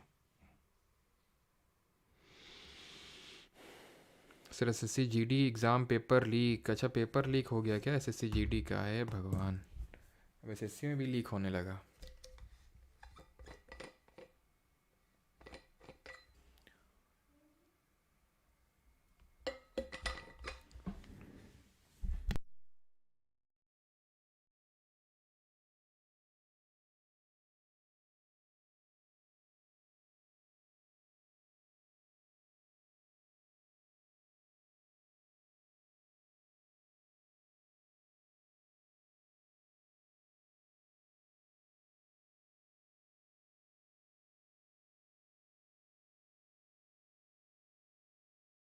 स्ट्रेशंस क्या होती हैं सागर? माँ तो अभी तक सो रहे थे क्या सागर? हैं, स्ट्रेशंस का मतलब होता है alternate light and dark bands. पूरा डिफाइन करते हुए आराम से चल रहे हैं, फिर भी डाउट क्रिएट हो रहा है, तो यानी कि आप लेट आए या तो फिर आप सो रहे हैं बीच में। सो से मेरा मतलब ये नहीं कि आपकी आंखें बंद हैं, आंखें खुली हो के भी लोग सोते हैं, है ना। वो सोने का मतलब ये है कि आप अपने विचारों में खोए होंगे, अपने थॉट्स में। ये भगवान, एक बार नौकरी लगने तो बस, फिर तो जाके सीधे गुलाब का फूल ले जाके गंगा में बहा दूंगा, है ना। चलो आगे बढ़ते हैं। कनेक्टिव टिश्यू, ठीक, वहीं वापस चलें। इससे रिवीजन तुम्हारा बहुत अच्छा होगा। जब तुम रिवीजन करने बैठना तो इस पर्टिकुलर स्लाइड का यूज़ करना, ठीक है, ये वाला। तो हमने देख लिया एपिथेलियल, हमने देख लिया मस्कुलर, हम अब क्या देख रहे हैं, रिवाइज कर लें क्या? स्ट्रिएटेड हैं, सॉरी स्ट्रिएटेड नहीं यार, स्केलेटल होगी, ठीक है, स्केलेटल, वॉलेंट्री दोनों इनवॉलेंट्री, ब्रांच्ड दोनों अनब्रांच्ड, ठीक है, सॉरी स्केलेटल मल्टी न्यूक्लिएट, ये दोनों यूनी न्यूक्लिएट, ठीक। अभी आते हैं कनेक्टिव। कनेक्टिव चार तरह के हैं और ये छोटे हैं, ये मत समझना जितने ये लंबे थे, अब ये छोटे छोटे हैं, कनेक्टिव में छोटे छोटे हैं आपके, ठीक है। कनेक्टिव हैं आपके चार तरह के, एरियोलर, एडिपोस, स्केलेटल और फ्लूइड। एरियोलर, एडिपोस, स्केलेटल और फ्लूइड, ये लास्ट है हमारा। एरियोलर दो तरह का होगा, लूज और डेंस, ठीक है। चलो अब देखते हैं, ठीक, चलो अभी देखते हैं, ये हमारा लास्ट टाइप ऑफ टिश्यू है। चलो आ जाओ। तो अभी मैंने आपको बताया कनेक्टिव टिश्यू, अब का नाम में कनेक्टिव टिश्यू यानी कि कनेक्ट करने का काम होगा इनको। तो ये क्या कर रहे हैं, various part of the body को कनेक्ट करने का काम कर रहे हैं। जैसे हमारे जो डिफरेंट ऑर्गन है, लंग्स, किडनी, हार्ट, ठीक है, बोन्स, लिगामेंट्स, इन सबको ज्वाइन करने का काम होता है, कनेक्ट करने का काम होता है, connects various body parts, prevents organ from getting displaced by body movements, acts like binding, supporting and packaging material. Cells are loosely spaced, cells are embedded in intercellular matrix. ये मैट्रिक्स क्या होता है? अब देखो भाई, जैसे फॉर एग्जांपल पानी में चावल आवल डाल के बना दें तो क्या बन जाएगा, क्या बन जाएगा, चावल ही बनेंगे भाई, तो उबल जाएंगे। लेकिन उसी में दूध डाल के बना दे तो खीर बन जाएगी। तो अंतर कहाँ पे आया, अंतर आया मैट्रिक्स में। था तो चावल डला तो चावल ही था ना, लेकिन तुमने लिया क्या, मेन तुम्हारा वो मैट्रिक्स क्या था, ग्राउंड सब्सटेंस क्या था, उस पर डिपेंड करेगा कि वो कनेक्टिव टिश्यू कैसा है। जैसे कि तुम कान पकड़ो अपना भी, तुम्हारा टीचर बहुत तुम्हारा कान पकड़ के मरोड़ता था, भाई हमारा भी मरोड़ता था, ऐसा नहीं है, हमारा कोई वो नहीं था। हमारे यहाँ तो कायदे की पिलाई होती थी एकदम, मतलब सूत के रख देते थे ठीक है। तो यहाँ पे कान जो होता है ना, कान आप पकड़ो तो कान देखो, मतलब बहुत हार्ड भी नहीं है, बहुत सॉफ्ट भी नहीं है, ठीक है। वहीं तुम अब पकड़ लो किसको वहीं अब जैसे फॉर एग्जांपल अब तुम बॉडी ऑर्गन के अंदर का क्या है पकड़ो, जैसे फॉर एग्जांपल बोन है, ठीक है, बोन को पकड़ो, बोन को तो इमेजिन कर ही सकते हो ना, ये जैसे कि तुम्हारी नेक में कॉलर बोन्स होती हैं, तो उसको पकड़ो तो कितना हार्ड है। और ये दोनों हैं, दोनों अगर हम देखें तो कनेक्टिव टिश्यू है। जो ब्लड हो गया, खून जो होता है वो भी कनेक्टिव टिश्यू है, वो तो लिक्विड होता है। क्यों? क्योंकि सबका इंटरसेलुलर मैट्रिक्स अलग अलग है। जिसका जेली है तो कान में जैसे हमारा वो अभी देखेंगे उसको क्या बोलते हैं, फ्लूइड है तो ब्लड बन गया, डेंस और रिजिड है तो बोन बन गई। वो डिपेंड करता है इंटरसेलुलर मैट्रिक्स पे, ठीक है। कनेक्टिव टिश्यू ये सारे होते हैं, ठीक है, बस देख लो, अच्छा लग रहा है देखने में बस। टाइप्स ऑफ कनेक्टिव टिश्यू दो तरह के, एरियोलर, एडिपोस। एरियोलर का मेन काम क्या है, अगेन डिफरेंट बॉडी ऑर्गन्स को जोड़ने का मेन काम है इनका, मेन जोड़ने का काम तो यही परफॉर्म करते हैं। एडिपोस तो बस मोटापा बढ़ाते हैं और कुछ नहीं। दो तरह के, लूज कनेक्टिव और डेंस। लूज को एकदम लूज की तरह छोड़ दो, उतना इंपॉर्टेंट नहीं है, बस थोड़ा बहुत देख लो कि जो लूज है, cells plus loose gel matrix, इसका जो मैट्रिक्स होगा वो लूज होगा, काफ़ी सॉफ्ट होगा, स्किन और मसल्स के बीच में प्रेजेंट होता है, बोन मैरो में प्रेजेंट होता है, ऑर्गन्स के अंदर देखने को मिलता है, ठीक है, जहाँ जहाँ बहुत ही सॉफ्ट पार्ट होता है वहाँ पे देखने को मिलता है, ठीक है। लूज कनेक्टिव टिश्यू स्किन और मसल्स को कनेक्ट करने का काम करता है, जो सॉफ्ट पार्ट होते हैं।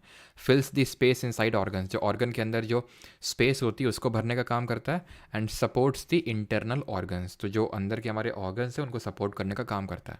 और टिश्यूज़ को रिपेयरिंग का भी काम है इसका, ठीक है, टिश्यू रिपेयरिंग का भी काम है इसका, ठीक है। तो ये आप यहाँ पे देख पा रहे हैं लूज कनेक्टिव टिश्यू, ठीक है। तो बीच बीच में जो एयरी स्पेस है, जो आपकी स्पेस है, उसको फिल करने का ये काम कर रहे हैं, जो यहाँ पे लिखा हुआ था, फिल्स the space inside the organs, internal organ को सपोर्ट करता है, एंड स्किन और मसल्स को कनेक्ट करने का काम करता है, ठीक है, स्किन को मसल से कनेक्ट करेगा। ऑलराइट, अभी आते हैं एरियोलर कनेक्टिव टिश्यू में डेंस कनेक्टिव टिश्यू। बिकॉज अभी हमने ये देखा था कि जो हमारे एरियोलर कनेक्टिव टिश्यू होते हैं वो दो टाइप के होते हैं, लूज एंड डेंस। तो अभी हम किसको पढ़ रहे हैं, अभी हम पढ़ रहे थे लूज के बारे में, तो उतना इंपॉर्टेंट नहीं था, बस थोड़ा बहुत आपको जानना था कि स्किन मसल्स के बीच में लूज जेल मैट्रिक्स होगा, बोन मैरो वगैरह में, और ऑर्गन्स के अंदर प्रेजेंट होता है, गैप को भरता है। डेंस जो होता है वो दो तरह का होता है, लिगामेंट एंड टेंडन्स। इसको बोलते हैं कंडरा और एक को बोलते हैं स्नायु, ठीक है, कंडरा और स्नायु। लिगामेंट और टेंडन का काम क्या होता है, तो जो टेंडन होते हैं, फाइब्रस टिश्यू, ग्रेट स्ट्रेंथ होती है, लिमिटेड फ्लेक्सिबिलिटी होती है, कनेक्ट मसल टू बोन्स। ये इंपॉर्टेंट है कि इसको कनेक्ट करते हैं। तो यहाँ पे आप देख पा रहे होंगे, ये है आपका टेंडन। टेंडन किसको कनेक्ट कर रहा है? मसल को बोन से कनेक्ट कर रहा है। वहीं पे आप लिगामेंट भी देख पा रहे होंगे, लिगामेंट जो किसको कनेक्ट कर रहा है? जो हड्डी को हड्डी से जोड़ रहा है, जो इस हड्डी को, ठीक है, इस हड्डी से जोड़ने का काम कर रहा है। यानी कि लिगामेंट किसको कनेक्ट करता है? बोन को बोन से। वहीं जो टेंडन है, जो आपका कंडरा है, ये आपका स्नायु हो जाएगा लिगामेंट, और वो कंडरा हो जाएगा। तो ये कंडरा किसको जोड़ता है? मसल को बोन से जोड़ता है। मांसपेशियों को हड्डियों से जोड़ने का काम करता है टेंडन, और हड्डियों को हड्डियों से जोड़ता है लिगामेंट। याद कैसे रखेंगे? तो याद करो, तुम्हारे स्कूल डेज में मोबाइल वगैरह तो होते नहीं थे, कि होते थे? जैसे हमारे टाइम पे तो नहीं होते थे, ठीक है, उतना ज़्यादा। हम भी कोई अकबर के ज़माने के नहीं हैं, लेकिन ठीक है, अब हमारे पास नहीं था, ठीक है। होते तो थे लेकिन होता नहीं था हमारे पास, ठीक है। तो हम नहीं, आप लोग, ठीक है, आप लोग एक MTV करके जो है चैनल था, उसको देखा करते थे, याद करिए, है ना। एक हमारी मैडम आया करती थी उसमें टास्क दिए जाते थे उसमें ठीक है। तो ये मान लो टेंडन है और ये मसल हो गया। अब बस तुम कुछ नहीं, V को B से रिप्लेस कर दो। तो टेंडन जो है मसल को बोन से जोड़ रहा है, और बोन को बोन से कौन जोड़ेगा? लिगामेंट जोड़ेगा, ठीक।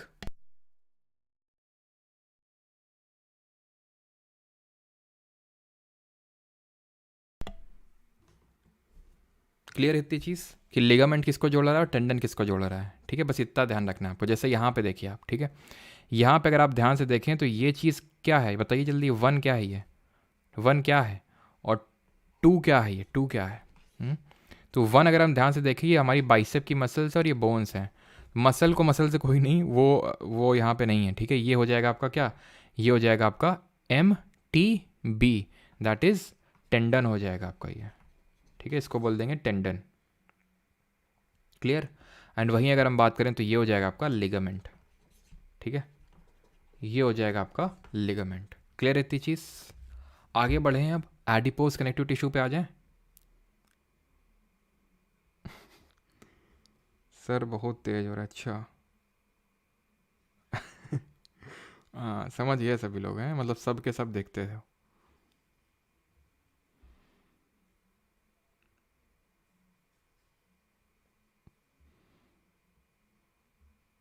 एक मुक्का मार के चलो भाई, रवीना टंडन मतलब, अच्छा टंडन सेलेक्ट कर रहा है।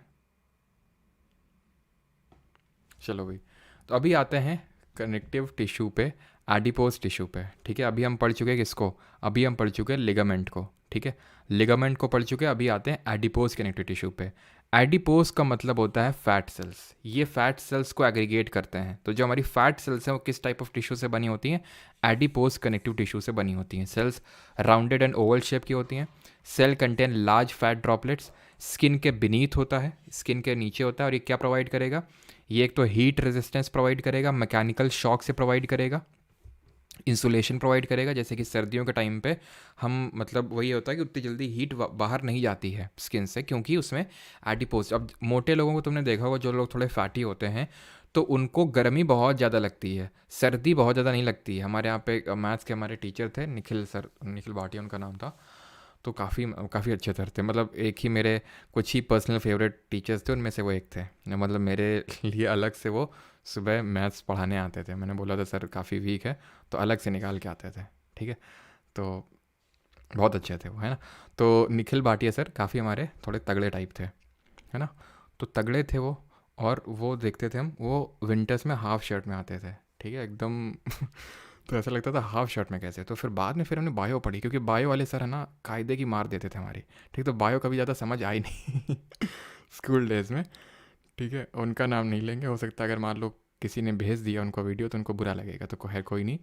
तो लेकिन कायदे की मार देते थे वो, उनसे ज़्यादा मार किसी टीचर ने दी नहीं।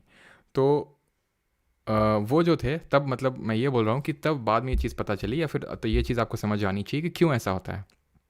क्योंकि जो एडिपोज टाइप ऑफ टिश्यू हैं जो हमारे स्किन के नीचे हैं, वो ज़्यादा अगर जमा हो जाते हैं तो फैट बन जाता है ज़्यादा, लोग मोटे हो जाते हैं।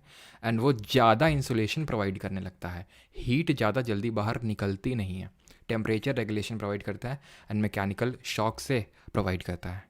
Is that clear? ठीक है यहाँ तक? ये आपको देखने को मिलेंगे एडिपोसाइट्स। ये जो एडिपोस टिश्यू है उसमें जो सेल्स होती हैं उनको एडिपोसाइट्स बोलते हैं, ठीक है।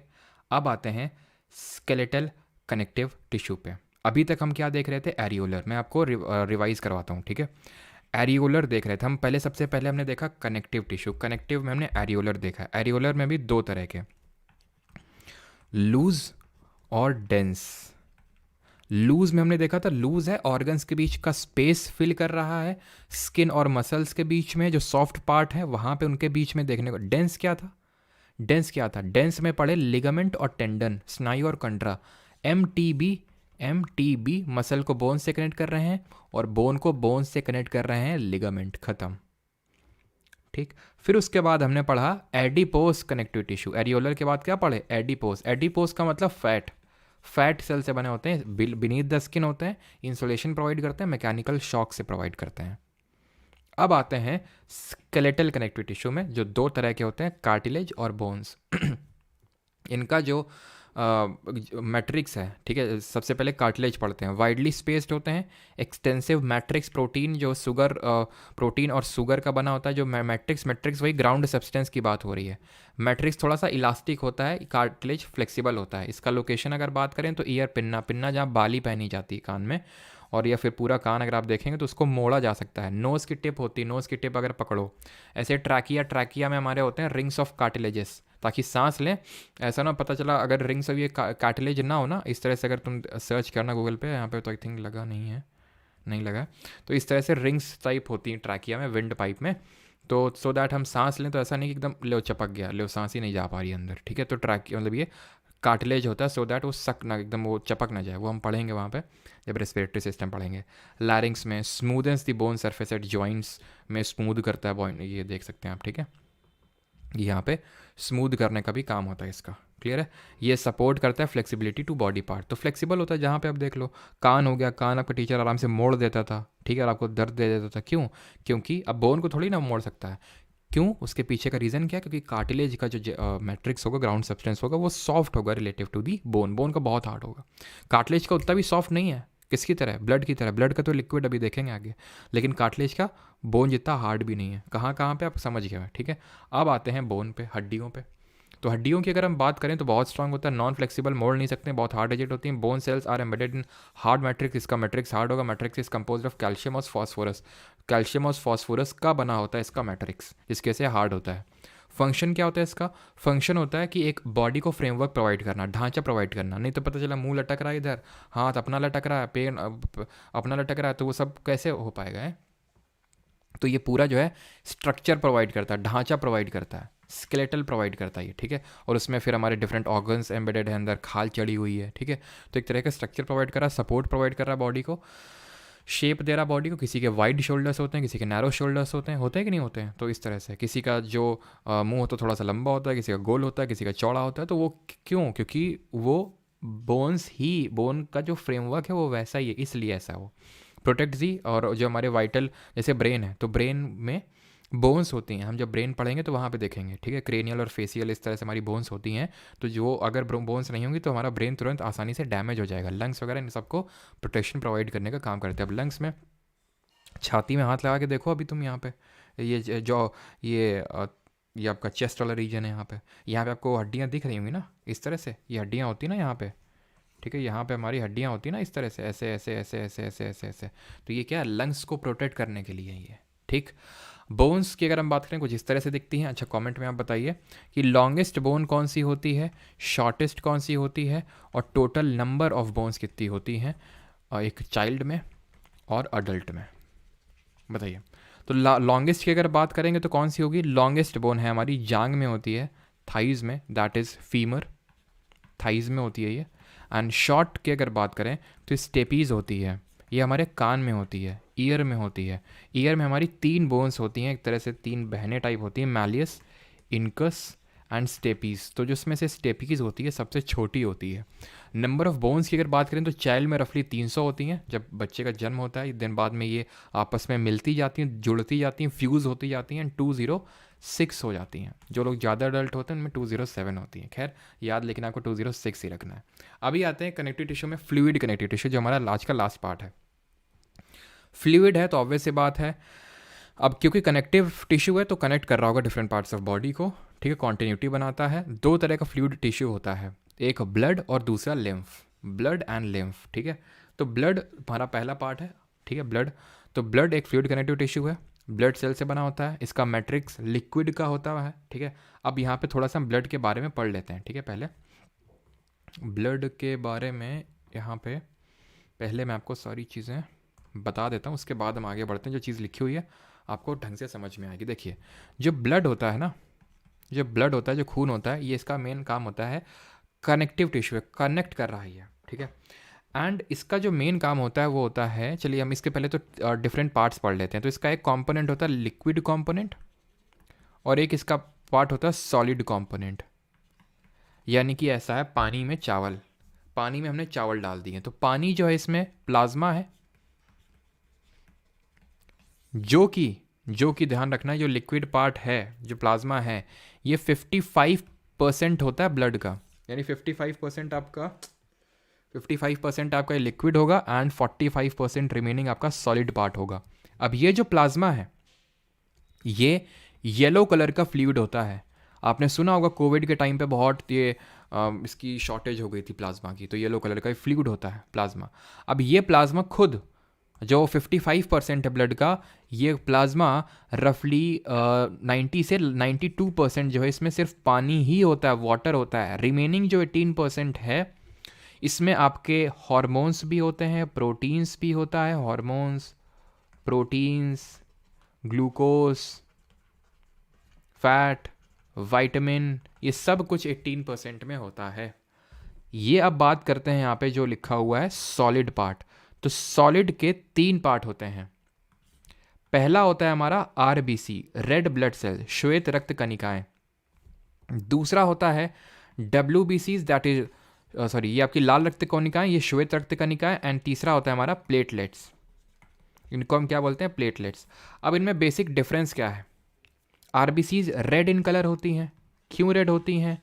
क्योंकि इनमें होता है आपका हीमोग्लोबिन, हीमोग्लोबिन होता है। अब हीमोग्लोबिन एक हीम नाम का कंपाउंड होता है और इसमें आयरन अटैच्ड होता है which has high affinity for oxygen. High affinity for oxygen मतलब ऑक्सीजन से इसको बहुत प्यार है, तो इसलिए आरबीसीज क्या है, ऑक्सीजन को ट्रैप कर लेती हैं, ठीक है। थोड़ा सा कल मैंने आपको ग्लिम्स दिया था इस चीज़ का कि किस तरह से ऑक्सीजन को ट्रैप करती हैं, बाकी तो हम पढ़ेंगे लाइफ प्रोसेस वाले चैप्टर में। तो ये ऑक्सीजन की सप्लाई का काम करते हैं, हर सेल तक ऑक्सीजन को भेजने का काम होता है आरबीसीज का। डब्ल्यूबीसीज जो हैं ये वाइट होती हैं, क्यों? क्योंकि इनमें हीमोग्लोबिन नहीं होता, तो रेड नहीं होती हैं। ये डिफेंस मैकेनिज्म प्रोवाइड करती हैं, जो हमारे सूक्ष्म जीव होते हैं, माइक्रो ऑर्गेनिज्म होते हैं, उनको भगाने का या फिर उनको किल करने का काम होता है डब्ल्यूबीसीज का। प्लेटलेट्स का जो मेन फंक्शन होता है वो ब्लड क्लॉटिंग का होता है, खून का थक्का जमाने में फंक्शन होता है इसका, प्लेटलेट्स का, ठीक है। अब यहाँ पे मैंने आपको फंक्शंस तो बता दिए, लेकिन अभी इनके बारे में कुछ और चीज़ें हैं जो आपको पता होनी चाहिए। आरबीसी, डब्ल्यूबीसी और प्लेटलेट्स में मेन कुछ और भी डिफरेंसेस होते हैं, ठीक। तो वो भी लगे हाथ, समझ लेते हैं क्या डिफरेंसेस होते हैं। तो यहाँ पे मैं लिख देता हूँ, फंक्शन हमने बस अभी समझा है। यहाँ पे मैं आरबीसीज लिख देता हूँ, यहाँ पे मैं डब्ल्यूबीसीज लिख देता हूँ और यहाँ पे मैं प्लेटलेट्स लिख देता हूँ। अब यहाँ पे सबसे पहले हम ये समझ लेते हैं कि इनका लाइफ स्पैन कितना होता है, ठीक है। लाइफ स्पैन कितना होता है आरबीसीज का, डब्ल्यूबीसीज का एंड इनका। फिर यहाँ पे हम देख लेंगे इनका शेप क्या होता है और ये कितने नंबर में होते हैं, और कुछ एक्स्ट्रा चीज़, ये बनते कहाँ पे, फॉर्मेशन कहाँ पे होता है। तो लाइफ स्पैन की अगर हम बात करें तो लाइफ स्पैन इनका, दैट इज आरबीसीज का, रफली 4 मंथ्स का होता है, 4 महीने का इनका लाइफ स्पैन होता है। डब्ल्यूबीसीज की अगर हम बात करें, वाइट ब्लड सेल्स का, तो रफली इनका मान के चलो आप कि 12 to 20 डेज का इनका लाइफ स्पैन होता है। और एक चीज़ ध्यान रखना, यहाँ पे मैंने वो चीज़ बताई है कि नहीं,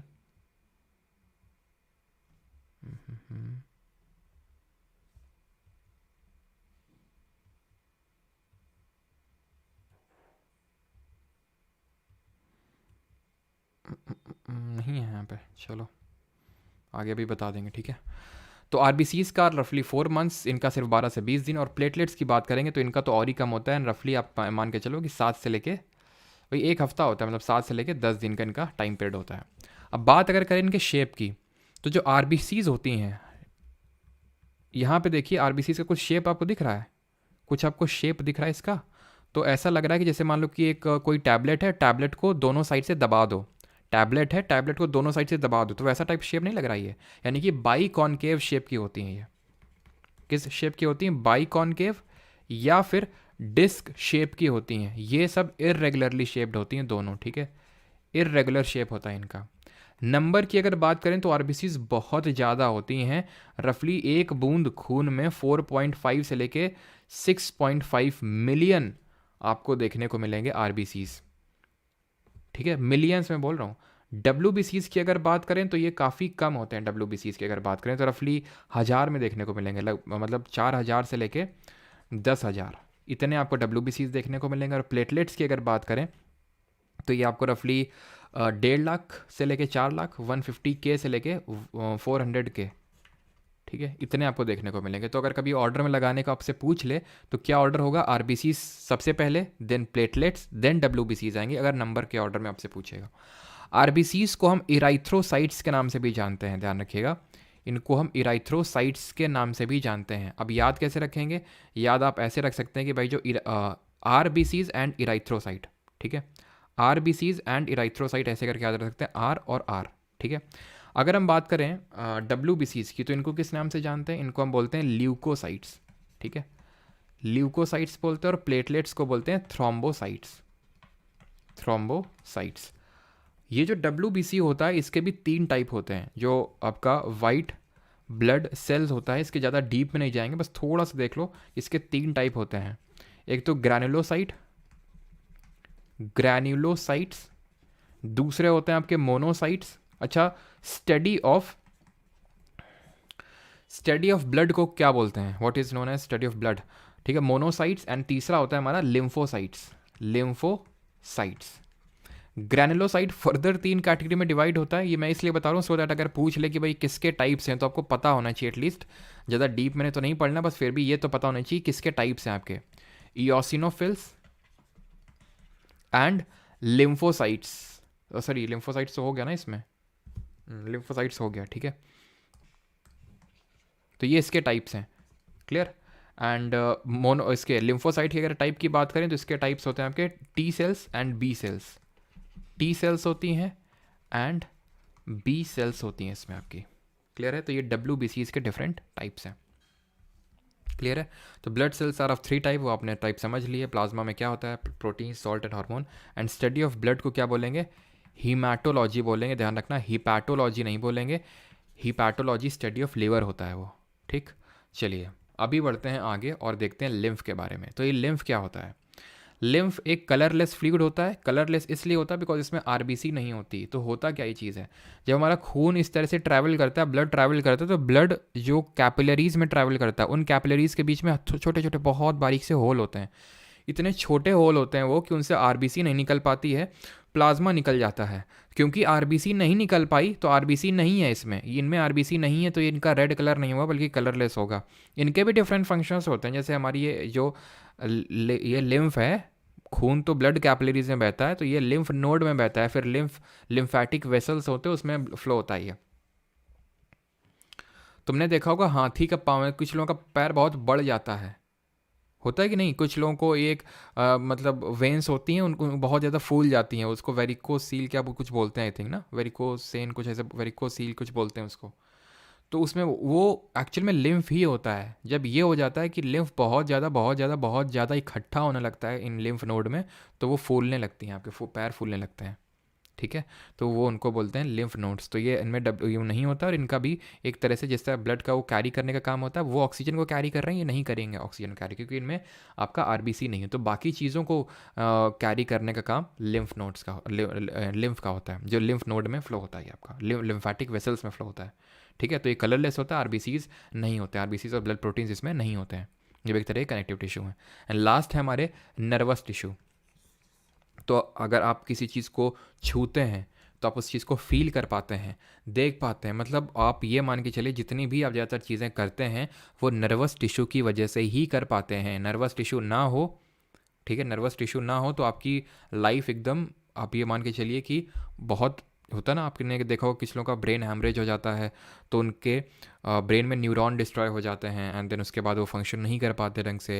या फिर काफ़ी जैसे कि स्टीफन हॉकिंग थे, तो स्टीफन हॉकिंग के साथ भी ऐसा, उनको न्यूरल डिसऑर्डर था। तो न्यूरल डिसऑर्डर था तो उनका बहुत सा पार्ट फंक्शन नहीं कर पाता था न्यूरल डिसऑर्डर की वजह से, तो वो नर्वस टिश्यू उसके लिए रिस्पॉन्सिबल होता है, और इसमें जो सेल प्रेजेंट होती है वो न्यूरॉन है। अच्छा, न्यूरॉन ध्यान रखना, ये सबसे आपकी लॉन्गेस्ट सेल होती है, लॉन्गेस्ट सेल होती है। और एक स्टूडेंट ने आई थिंक मैसेज भी किया था एंड दैट वाज रिगार्डिंग, मैं देख रहा था कि जैसे कि मैंने आपको कल बताया था कि सबसे बड़ी सेल होती है ऑस्ट्रिच का एग। ऑस्ट्रिच का जो एग होता है वो एक सेल का बना होता है, सबसे बड़ी, सबसे छोटी होती है माइकोप्लाज्मा। ह्यूमंस में बताया तो सबसे बड़ा होता है जो अंडाणु होता है, दैट इज़ ओवम होता है, बट वो तो फीमेल्स में होता है। मेल में क्या होता है सबसे बड़ा? तो मेल में सबसे बड़ा न्यूरॉन होगा, न्यूरॉन सेल, और सबसे छोटा स्पर्म सेल। क्लियर थी चीज़? तो यहाँ पे अगर हम न्यूरॉन की बात करें तो ये बेसिक यूनिट है जिसके थ्रू कोई भी इंफॉर्मेशन एक्सचेंज होती है। इसको कंपेयर करिए जैसे पेड़ होता है ना, पेड़, तो पेड़ में ऐसे इस तरह से पेड़ में क्या होती हैं, शाखाएं होती हैं, ब्रांचेस होती हैं, फिर इस तरह से आपका वो तना होता है इस तरह से, एंड देन उसकी जड़ें होती हैं। तो इस तरह से इसको आप रिलेट करके चलिए तो आपको आसानी से समझ में आ जाएगा नर्वस टिश्यू। ठीक है, तो ये जो अब याद करो, हम लोगों ने ज्योग्राफी में जब पढ़ा था तो डिफरेंट टाइप के ड्रेनेज पैटर्न पढ़े थे, तो उसमें एक पढ़ा था डेंड्रिटिक ड्रेनेज पैटर्न, याद है आपको? तो डेंड्रिटिक ड्रेनेज पैटर्न में मैंने आपको बताया था where the drainage pattern resemble like a branch of tree, जहाँ पे पेड़ की शाखाओं की तरह लगे। तो ये पेड़ की शाखाओं की तरह नहीं लग रहा है डेंड्राइट। तो इन्फॉर्मेशन डेंड्राइट लेता है, सेंटर में यहाँ पे न्यूक्लियस है, ठीक है, इसको बोलते हैं सेल बॉडी। ये जो इन्होंने यहाँ पे लिखना भूल गए, सेल बॉडी। ये पूरी लंबी से तना जो दिख रहा है that is called as axon, axon से पास होगा। देन ये एक्सन टर्मिनल्स हैं। टर्मिनल आपने देखा होगा, बस टर्मिनल है ना, तो ये सब टर्मिनल क्या होता है? टर्मिनल का मतलब जहाँ बसें वगैरह आती जाती हैं, या फिर जहाँ पे एयरपोर्ट है तो एयर मतलब जो एयरप्लेन से वो आते जाते हैं तो उनको टर्मिनल बोलते हैं। तो यानी टर्मिनेट हो रहा है यहाँ पे इन्फॉर्मेशन, यहाँ से एंटर किया, सेल बॉडी में गया, एक्सन में गया, देन यहाँ पे एक्सन टर्मिनल में वो टर्मिनेट हो गया।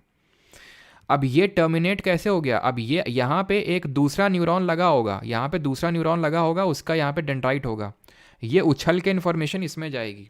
बीच में जो गैप है, बहुत छोटा सा गैप होता है दो न्यूरॉन के बीच में, इन्फॉर्मेशन पास ऑन होती है एक न्यूरॉन से दूसरे न्यूरॉन को। तो जो बीच में गैप होता है उसको साइनैप्स बोलते हैं, गैप को साइनैप बोलते हैं, गैप साइनैप।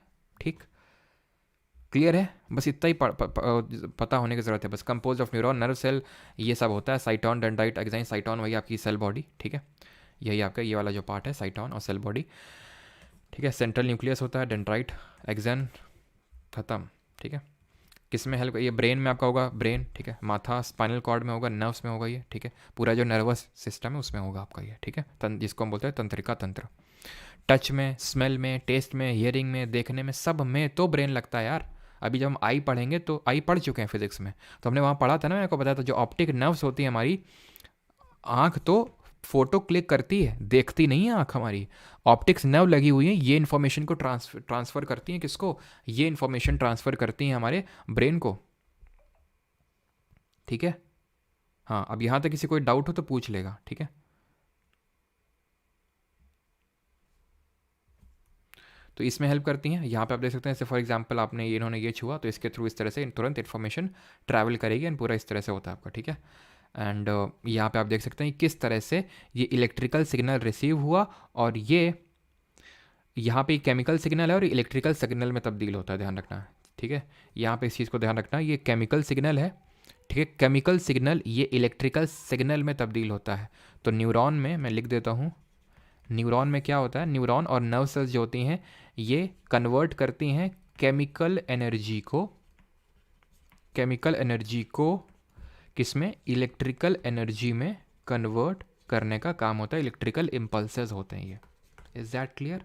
ऑर्डर पता होना चाहिए कि डेंड्राइट है, साइटोन सेल बॉडी है, न्यूक्लियस, एक्सन, एंड देन आपका एक्सन टर्मिनल्स है यहाँ पे आपके। क्लियर इतनी चीज़?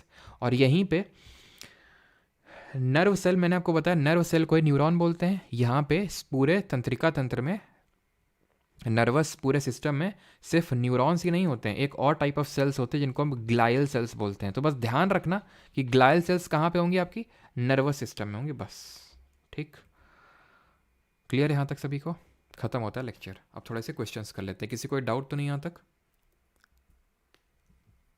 क्वेश्चंस कर लेते हैं, ज़्यादा नहीं है, थोड़े से कर लेते हैं जल्दी से।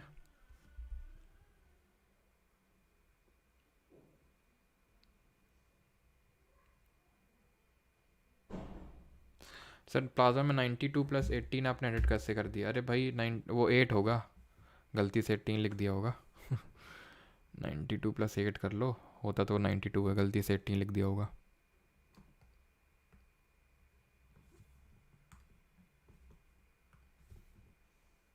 ठीक,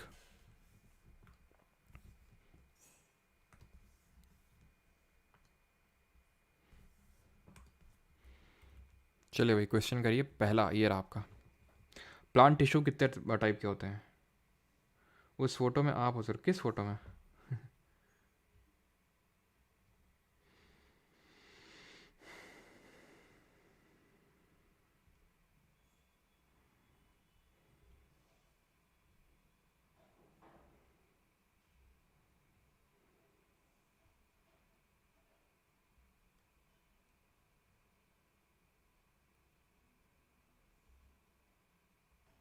मैकेनिकल, यश शर्मा वो मैकेनिकल को नहीं केमिकल में कन्वर्ट कर रहा है, केमिकल को इलेक्ट्रिकल में। अब कैसे कर रहा है वो तो न्यूरॉन से पूछो जाके हैं। यहाँ पे बायोलॉजी का लेक्चर नहीं चल रहा, जितना नीड है ठीक है उतना करो। कैसे कर रहा है?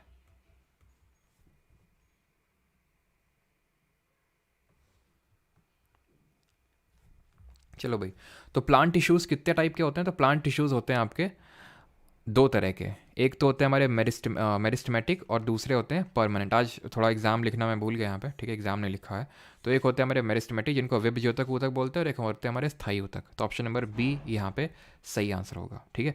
मेरिस्टमेटिक टिश्यूज हमारे कितने टाइप के होते हैं? एपिकल, इंटर कैलरी होता है apical meristematic tissues, intercalary meristematic tissues, और तीसरे होते हैं लेटरल। ये tips end of root and shoots में, ये बीच बीच में, ये साइड में। ये आपकी हाइट प्रोवाइड करते हैं और ये आपका ग्रो या विड्थ प्रोवाइड करता है। परमानेंट की अगर बात करें तो दो टाइप के होते हैं, simple permanent and complex permanent. Simple की बात करें चलो अभी एक आगे देख लेंगे, ठीक है। तो dash is a group of cells similar in structure and function, संरचना और कार्य में समान कोशिकाओं का एक समूह। कोशिकाओं के समूह को क्या बोलते हैं? टिश्यू यानी कि ऊतक बोलते हैं। ऊतक के अध्ययन को क्या बोलते हैं? और जब ये टिश्यू आपस में मिल जाते हैं तो ऑर्गन बन जाता है, जैसे कि हमारा किडनी हो गया, हार्ट हो गया, तो डिफरेंट ऑर्गन्स बन जाएंगे। एंड हमें पता होना चाहिए कि जो स्किन होता है, जो हमारी त्वचा होती है, वो सबसे बड़ा ऑर्गन होता है। It is the largest organ of our human body. सबसे बड़ा ग्रंथि ग्लैंड हम आगे पढ़ेंगे वो लिवर होता है, बट ऑर्गन की बात करें स्किन होता है, और उससे ऑर्गन सिस्टम बनता है हमारा, ठीक है। विच of the following is a plant tissue, इनमें से कौन सा प्लांट टिश्यू है? तो दोनों हैं आपके, यानी मेरिस्टमेटिक भी है और आपका परमानेंट भी है, ठीक है। अगला क्वेश्चन है, cells of meristematic tissue lack, यानी कि जो मेरिस्टमेटिक टिश्यू के जो सेल्स होते हैं उनमें क्या नहीं होता है? बताइए। हम्म।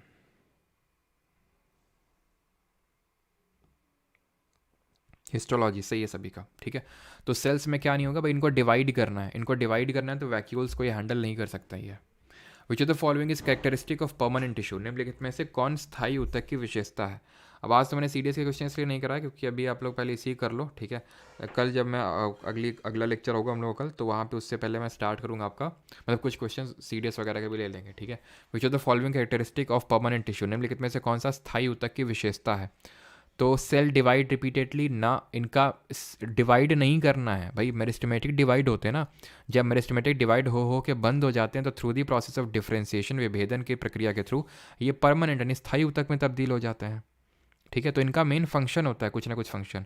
करेक्टरिस्टिक क्या होती है? सेल डिवाइड ना, inorganic inclusions are absent, intercellular spaces are present, ठीक है। तो जो हमारा पैरेन्काइमा होता है उसमें इंटरसेलुलर स्पेसेस प्रेजेंट होती हैं।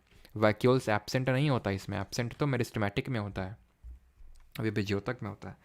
विच tissue is responsible for the flexibility in plants, तो फ्लेक्सिबल कौन होता है? जो आपका टेंड्रल्स में प्रेजेंट होता है, टेंड्रल्स में प्रेजेंट होता है, बताइए कौन सा होता है? तो ये होता है हमारा फ्लेक्सिबिलिटी कॉलन काइमा, कॉलन काइमा होता है, ठीक है। Storage, rigidity and flexibility, husk of coconut, जो सीड का नट होता है, वेन्स ऑफ लीव देखने को मिलता है आपको, ठीक है। स्क्लेरन काइमा डेड सेल से बना होता है, एंड स्क्लेरन काइमा में नैरो ल्यूमेन होता है। इसमें कैसा ल्यूमेन होता है? नैरो ल्यूमेन होता है, यानी कि कुछ इस तरह का आपको स्ट्रक्चर देखने को मिलता है। Which tissue has heavily thick and lignified walls, lignified walls किसमें थी? Narrow lumen and lignified walls sclerenchyma, ठीक। स्यूबेरिन किस में रिलीज हो रहा था? कॉर्क सेल में, जो हमारे एपिडर्मल सेल से ही बन रही थी। 8th question, husk of coconut, नारियल की भूसी किस तरह के ऊतक से बने हुए हैं? तो ये बने हुए हैं स्क्लेरेनकाइमा से, option number C. Which of the following meristem is responsible for the increase in the xylem? क्या करता है जाइलम का मेन काम होता है वाटर एंड मिनरल को ट्रांसपोर्ट करना, जेल को ट्रांसपोर्ट करना। जाइलम के ये मेन काम थे। पैरन और फ्लोएम का क्या काम था? फूड को ट्रांसपोर्ट करना, ठीक है। और कॉलन कायमा तो देख ही चुके हैं। Which of the following meristem is responsible for the increase in the girth of the stem और रूट? तो जो हमारा गर्थ होता है, नहीं जो विड्थ होता है, उसमें कौन रिस्पॉन्सिबल होता है उसको इंक्रीज करने में? तो ये लेटरल मेरिस्टेम ही रिस्पॉन्सिबल होते हैं। क्लोरन कायमा तो सिर्फ खाना बना रहे हैं। इंटर कैलोरी बीच बीच में प्रेजेंट है, ठीक। Which tissue among the following is the protective tissue in the animal body? Protective tissue कौन सा होता है? प्रोटेक्ट करने का काम होता है। मस्कुलर, नर्वस, कनेक्टिव या फिर एपिथेलियल टिश्यूज? प्रोटेक्ट कर रहा है। तो स्किन जो होती है हमारी प्रोटेक्ट कर रही है। स्किन किस तरह की है? स्किन मस्कुलर तो नहीं देखे थे सर। मस्कुलर में तो 3 देखे थे, स्केलेटल, स्मूथ, कार्डियक, 3 देखे थे। नर्वस में भी अभी लास्ट में पढ़े, कुछ ऐसा प्रोटेक्टिव तो नहीं देखा। प्रोटेक्ट नहीं बल्कि टच, साइट, सेंस, फील, ये सब का काम होता है। कनेक्टिव टिश्यू में एरियोलर कनेक्टिव टिश्यू हमने देखा था, और क्या देखा था? एरियोलर के अलावा हमने देखा था एडिपोस। एरियोलर 2 तरह का था, एक तो हमारा लूज था, एक था डेंस, है ना। Loose and dense. डेंस में लिगामेंट टेंडन पढ़े थे, एडिपोस फैट वाला। एंड देन पढ़े थे बोन एंड ब्लड के बारे में, bone, cartilage and then blood and lymph के बारे में पढ़े थे। कार्टिलेज यानी कि जो हमारी हिंदी में उपास्थि बोल सकते हैं, जो कान वगैरह में प्रेजेंट होती है। बोन आप जानते ही हैं, और ब्लड एंड लिम्फ बाद में पढ़े थे, ठीक। तो ये भी नहीं होगा, आंसर एपिथेलियल होगा। एपिथेलियल हमने डिफरेंट पार्ट में डिवाइड किया था। पहला तो था हमारा स्क्वैमस। स्क्वैमस भी 2 पार्ट में था, सिंपल स्क्वैमस, स्ट्रैटिफाइड स्क्वैमस। तो जो स्ट्रैटिफाइड स्क्वैमस था, सिंपल वाला तो मुंह की इनर लाइनिंग और ईसोफेगस की इनर लाइनिंग में था। स्ट्रैटिफाइड पूरी स्किन में था, स्ट्रेटा लाइंस बना रखी, पूरी स्किन में प्रेजेंट है, तो वही प्रोटेक्टिव टिश्यू है एक। बीनीथ द, जल्दी से बताओ, देखते कितना तुम कनेक्टेड हो, ठीक है। एंड रादर देन कुछ लोग, ठीक है, एक का दुक्का जो कमेंट दिखते हैं स्लो थोड़ा सा ये वो, तो रादर दैन कि कमेंट में आप लगे रहो। अगर आप, मुझे ऐसा लगता है कि अगर आप 100% फोकस के साथ चीज़ें करेंगे तो कम टाइम में भी चीज़ें होंगी, सारी चीज़ें समझ में भी आएंगी। मैं ये नहीं बोल रहा एकदम से यहीं पे पूरा लेक्चर अंदर हो जाएगा, लेकिन आप करके देखेंगे तो आपको बेटर तरीके से समझ में आएगा मैं बताना क्या चाह रहा हूँ। अगर आप 100% फोकस के साथ देखेंगे तो मेरा भी कम टाइम लगेगा, आपका भी कम टाइम लगेगा, और सारी चीज़ें ज़्यादा बेटर तरीके से होंगी, ठीक है। वो तो मुझे पता है, जो भाई सीरियस स्टूडेंट है वो फोकस के साथ ही, विदाउट ज़्यादा मच कमेंटिंग के साथ ही पढ़ रहे होंगे, ठीक है। तो बीनीथ की अगर बात करें, नीचे कौन सा प्रेजेंट होता है नीचे टिश्यू? अब ये नहीं बोल रहा हूँ कि कमेंट करना नहीं, तो जो कमेंट करने लायक चीज़ें हैं, डाउट है, वो कमेंट में लिखना है, ठीक है। अगर आपको कोई डाउट है या फिर कोई चीज़ मान लो कि समझ नहीं आई, या फॉर एग्जांपल कि कुछ मैं क्वेश्चन पूछ रहा हूँ, तो वो चीज़ लिखनी है, ठीक है। फालतू की कुछ लोग देखता हूँ मैं, 4-5 लोग बुल्ला कहती करते रहते हैं, फालतू की करते रहो, कोई नहीं, ठीक है। बीनीथ द अगर हम बात करें, बीनीथ द स्किन, तो हमें देखने को मिलते हैं एडिपोज टिश्यू। एडिपोज टिश्यू एक फैट टिश्यू होते हैं जो एक तरह से उसकी थिकनेस बढ़ाते हैं, और हमें पता है कि एडिपोज टिश्यू क्या करते हैं, एक तो हमें इंसुलेशन प्रोवाइड करते हैं, मैकेनिकल शॉक से बचाते हैं। याद कर लिया अगर वो, सीधे मैंने बताया था कि भाई जिनकी चमड़ी मोटी होती है ना, तो ज़्यादा ठंड नहीं लगती उनको। Which tissue helps in healing? Healing में कौन हेल्प करता है? Muscular tissue, nervous tissue, connective tissue या फिर ग्रैनुलेशन टिश्यू? तो इसका सही आंसर ऑप्शन नंबर डी होगा, and that is granulation tissue. हाँ ठीक है, और दिल पे नहीं लेगा कोई, ऑप्शन नंबर डी यहाँ पे सही आंसर होगा, ग्रैनुलेशन टिश्यू, ठीक है। एक तरह का ये कनेक्टिव टिश्यू ही होता है, ध्यान रखना, जो हीलिंग वगैरह में हेल्प करता है ये, ठीक है। एक तरह का कनेक्टिव टिश्यू का ही टाइप है ये एक तरह का कनेक्टिव टिश्यू ही होता है जो हीलिंग में हेल्प करता है, ठीक है। चलिए आगे बढ़ते हैं। अगला क्वेश्चन है हमारा, which tissue helps in the keeping the body warm in the following given options? तो वार्म रखने में कौन हेल्प करेगा? एडिपोज टिश्यू हेल्प करेगा। एडिपोज का मतलब फैटी टिश्यू, ठीक है, फैट बढ़ाने में हेल्प करता है। अगला, camel hump is made of which of the following tissue? Camel का जो हम्प होता है, हम्प जो नहीं वो क्या बोलते हैं, कूबड़, कूबड़ किसका बना होता है? तो कूबड़ में फैट जमा हुआ है, फैट जमा हुआ है, फैट मतलब एडिपोज, ठीक है। ऐसे याद करो, जो आदि है वो पोज नहीं दे पा रहा है क्योंकि मोटा बहुत है वो। 14th, cartilage present in the body is a? तो कार्टिलेज क्या है? कार्टिलेज, बोन, ये सब क्या होते हैं? कनेक्टिव टिश्यू के टाइप हैं, है ना। लूज के बाद हमने हार्ड पढ़ा था, ठीक है, उसके बाद हमने पढ़ा था ये कार्टिलेज और बोन। कार्टिलेज हमारा ईयर, पिन्ना, नोज, ट्रैकिया, इसमें देखने को मिलता है। 15th, which is not, 20 question करेंगे मैक्सिमम, ठीक है, 20 क्वेश्चन। तो लास्ट के 5 क्वेश्चन में एंटर कर चुके हैं, सबका सही है। अजय, बादल सुरभि, सुरभि गुप्ता, राइजिंग स्टार, अवधेश राणा। तो which is not a connective tissue in the following given option. तो कनेक्टिव में यार अगेन एरियोलर कनेक्टिव टिश्यू दो तरह के, लूज, हार्ड। तो ये ब्लड भी कनेक्टिव है, लिम्फ, ब्लड का भाई लिम्फ भी कनेक्टिव टिश्यू है। ब्लड और लिम्फ में क्या डिफरेंस होता है? बोन भी कनेक्ट कर रहा है, कार्टिलेज भी कनेक्ट कर रहा है, नर्व्स नहीं कनेक्ट कर रही हैं, वो आपका नर्वस टिश्यू में आएंगी, ठीक है। तो लिम्फ में अंतर ये होता है, लिम्फ में आपका आरबीसी नहीं होता है, सिर्फ डब्ल्यूबीसी होगा। आरबीसी ऑक्सीजन को सप्लाई कर रहा है, डब्ल्यूबीसी सिर्फ क्या कर रहा है? डब्ल्यूबीसी सिर्फ आपका डिफेंस मैकेनिज्म प्रोवाइड कर रहा है, प्लेटलेट्स खून का थक्का जमने में हेल्प कर रहा है, ब्लड क्लॉटिंग में हेल्प कर रहा है। कि भाई अगर मान लो चोट लगी कहीं पे, चोट लगी अगर, और अगर वो खून, अगर मान लो खून का थक्का ना जमा और वो खून बहता चला गया, तो फिर बहता चल हो जाएगा फिर, और वो फेटल भी हो सकता है, डेडली भी हो सकता है। इसीलिए डेंगू में आपने देखा होगा काफ़ी कम हो जाती हैं प्लेटलेट्स, और वो काफ़ी डेंजरस होता है। अगर उस समय किसी को चोट लग गई तो फिर वो काफ़ी नुकसानदायक हो सकता है, ठीक है। तो ये इंपॉर्टेंट होता है कि भाई जो प्लेटलेट्स हैं एटलीस्ट 1 लाख से ऊपर रहें आपकी, 50,000 से नीचे डेंजरस लेवल पे होती हैं, 10 काफ़ी कुछ लोगों की तो 10-15 हज़ार तक पहुंच जाती हैं डेंगू में। Cells of which of the following tissue in animals undergo contraction relaxation. याद करो, बाइसेप को कॉन्ट्रैक्ट और रिलैक्स कर रहे थे। बाइसेप क्या है? मस्कुलर टिश्यू है।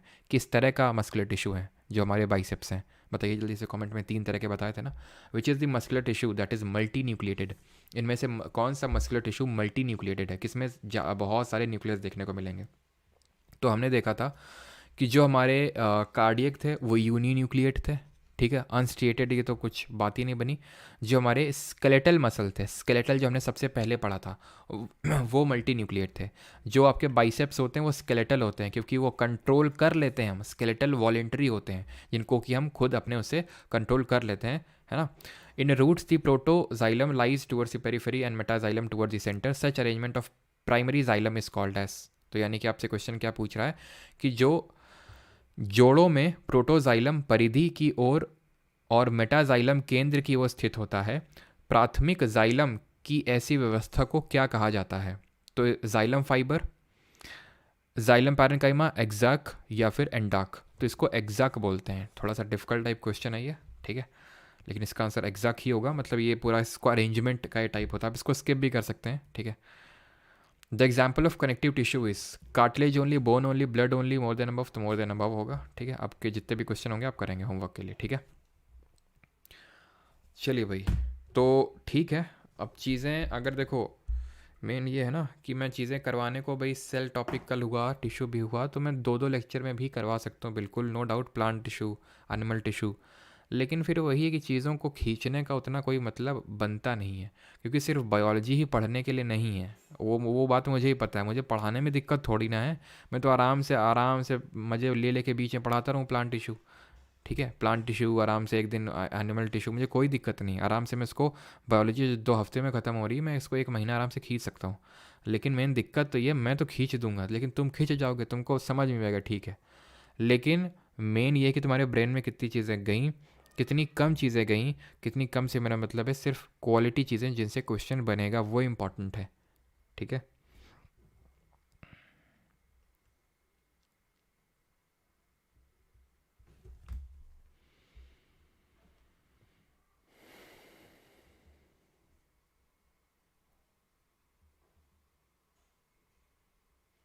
श्वान सेल अभी मैंने जो आपको ग्लायल सेल्स पढ़ाया था ना, उसी की ही कवरिंग होती है, ठीक है।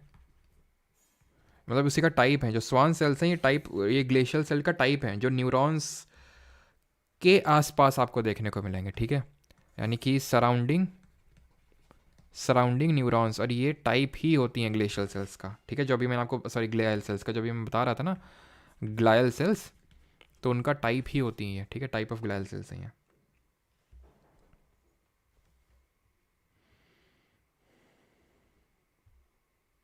ऑलराइट, चलिए भाई, मिलते हैं कल विद दी,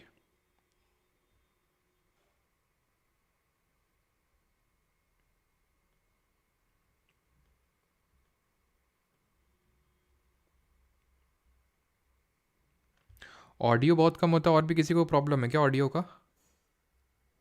ऑडियो को किसी और को ही प्रॉब्लम है क्या, ऑडियो का कम होता है?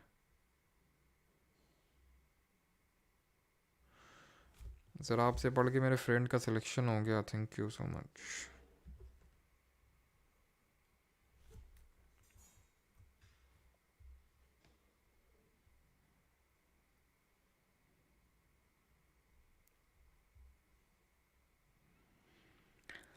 ठीक है। और जो लोग को रिकॉर्डिंग वगैरह चाहिए होती है, 100 नोट्स चाहिए होते हैं, तो बैच में एनरोल कर सकते हैं परमार अकेडमी एप्लीकेशन डाउनलोड करके, फिर www.parmaracademy.in वेबसाइट पे जाके कोर्सेज में आपको दिख जाएगा SSC GK बैच 2.0। ठीक है, तो उसको आप डाउनलोड कर सकते हैं, वहाँ पे आपको सारी चीज़ें उसी बैच के अंदर मिल जाएंगी। Alright, thank you to all, मिलते हैं कल in the same time. Thank you.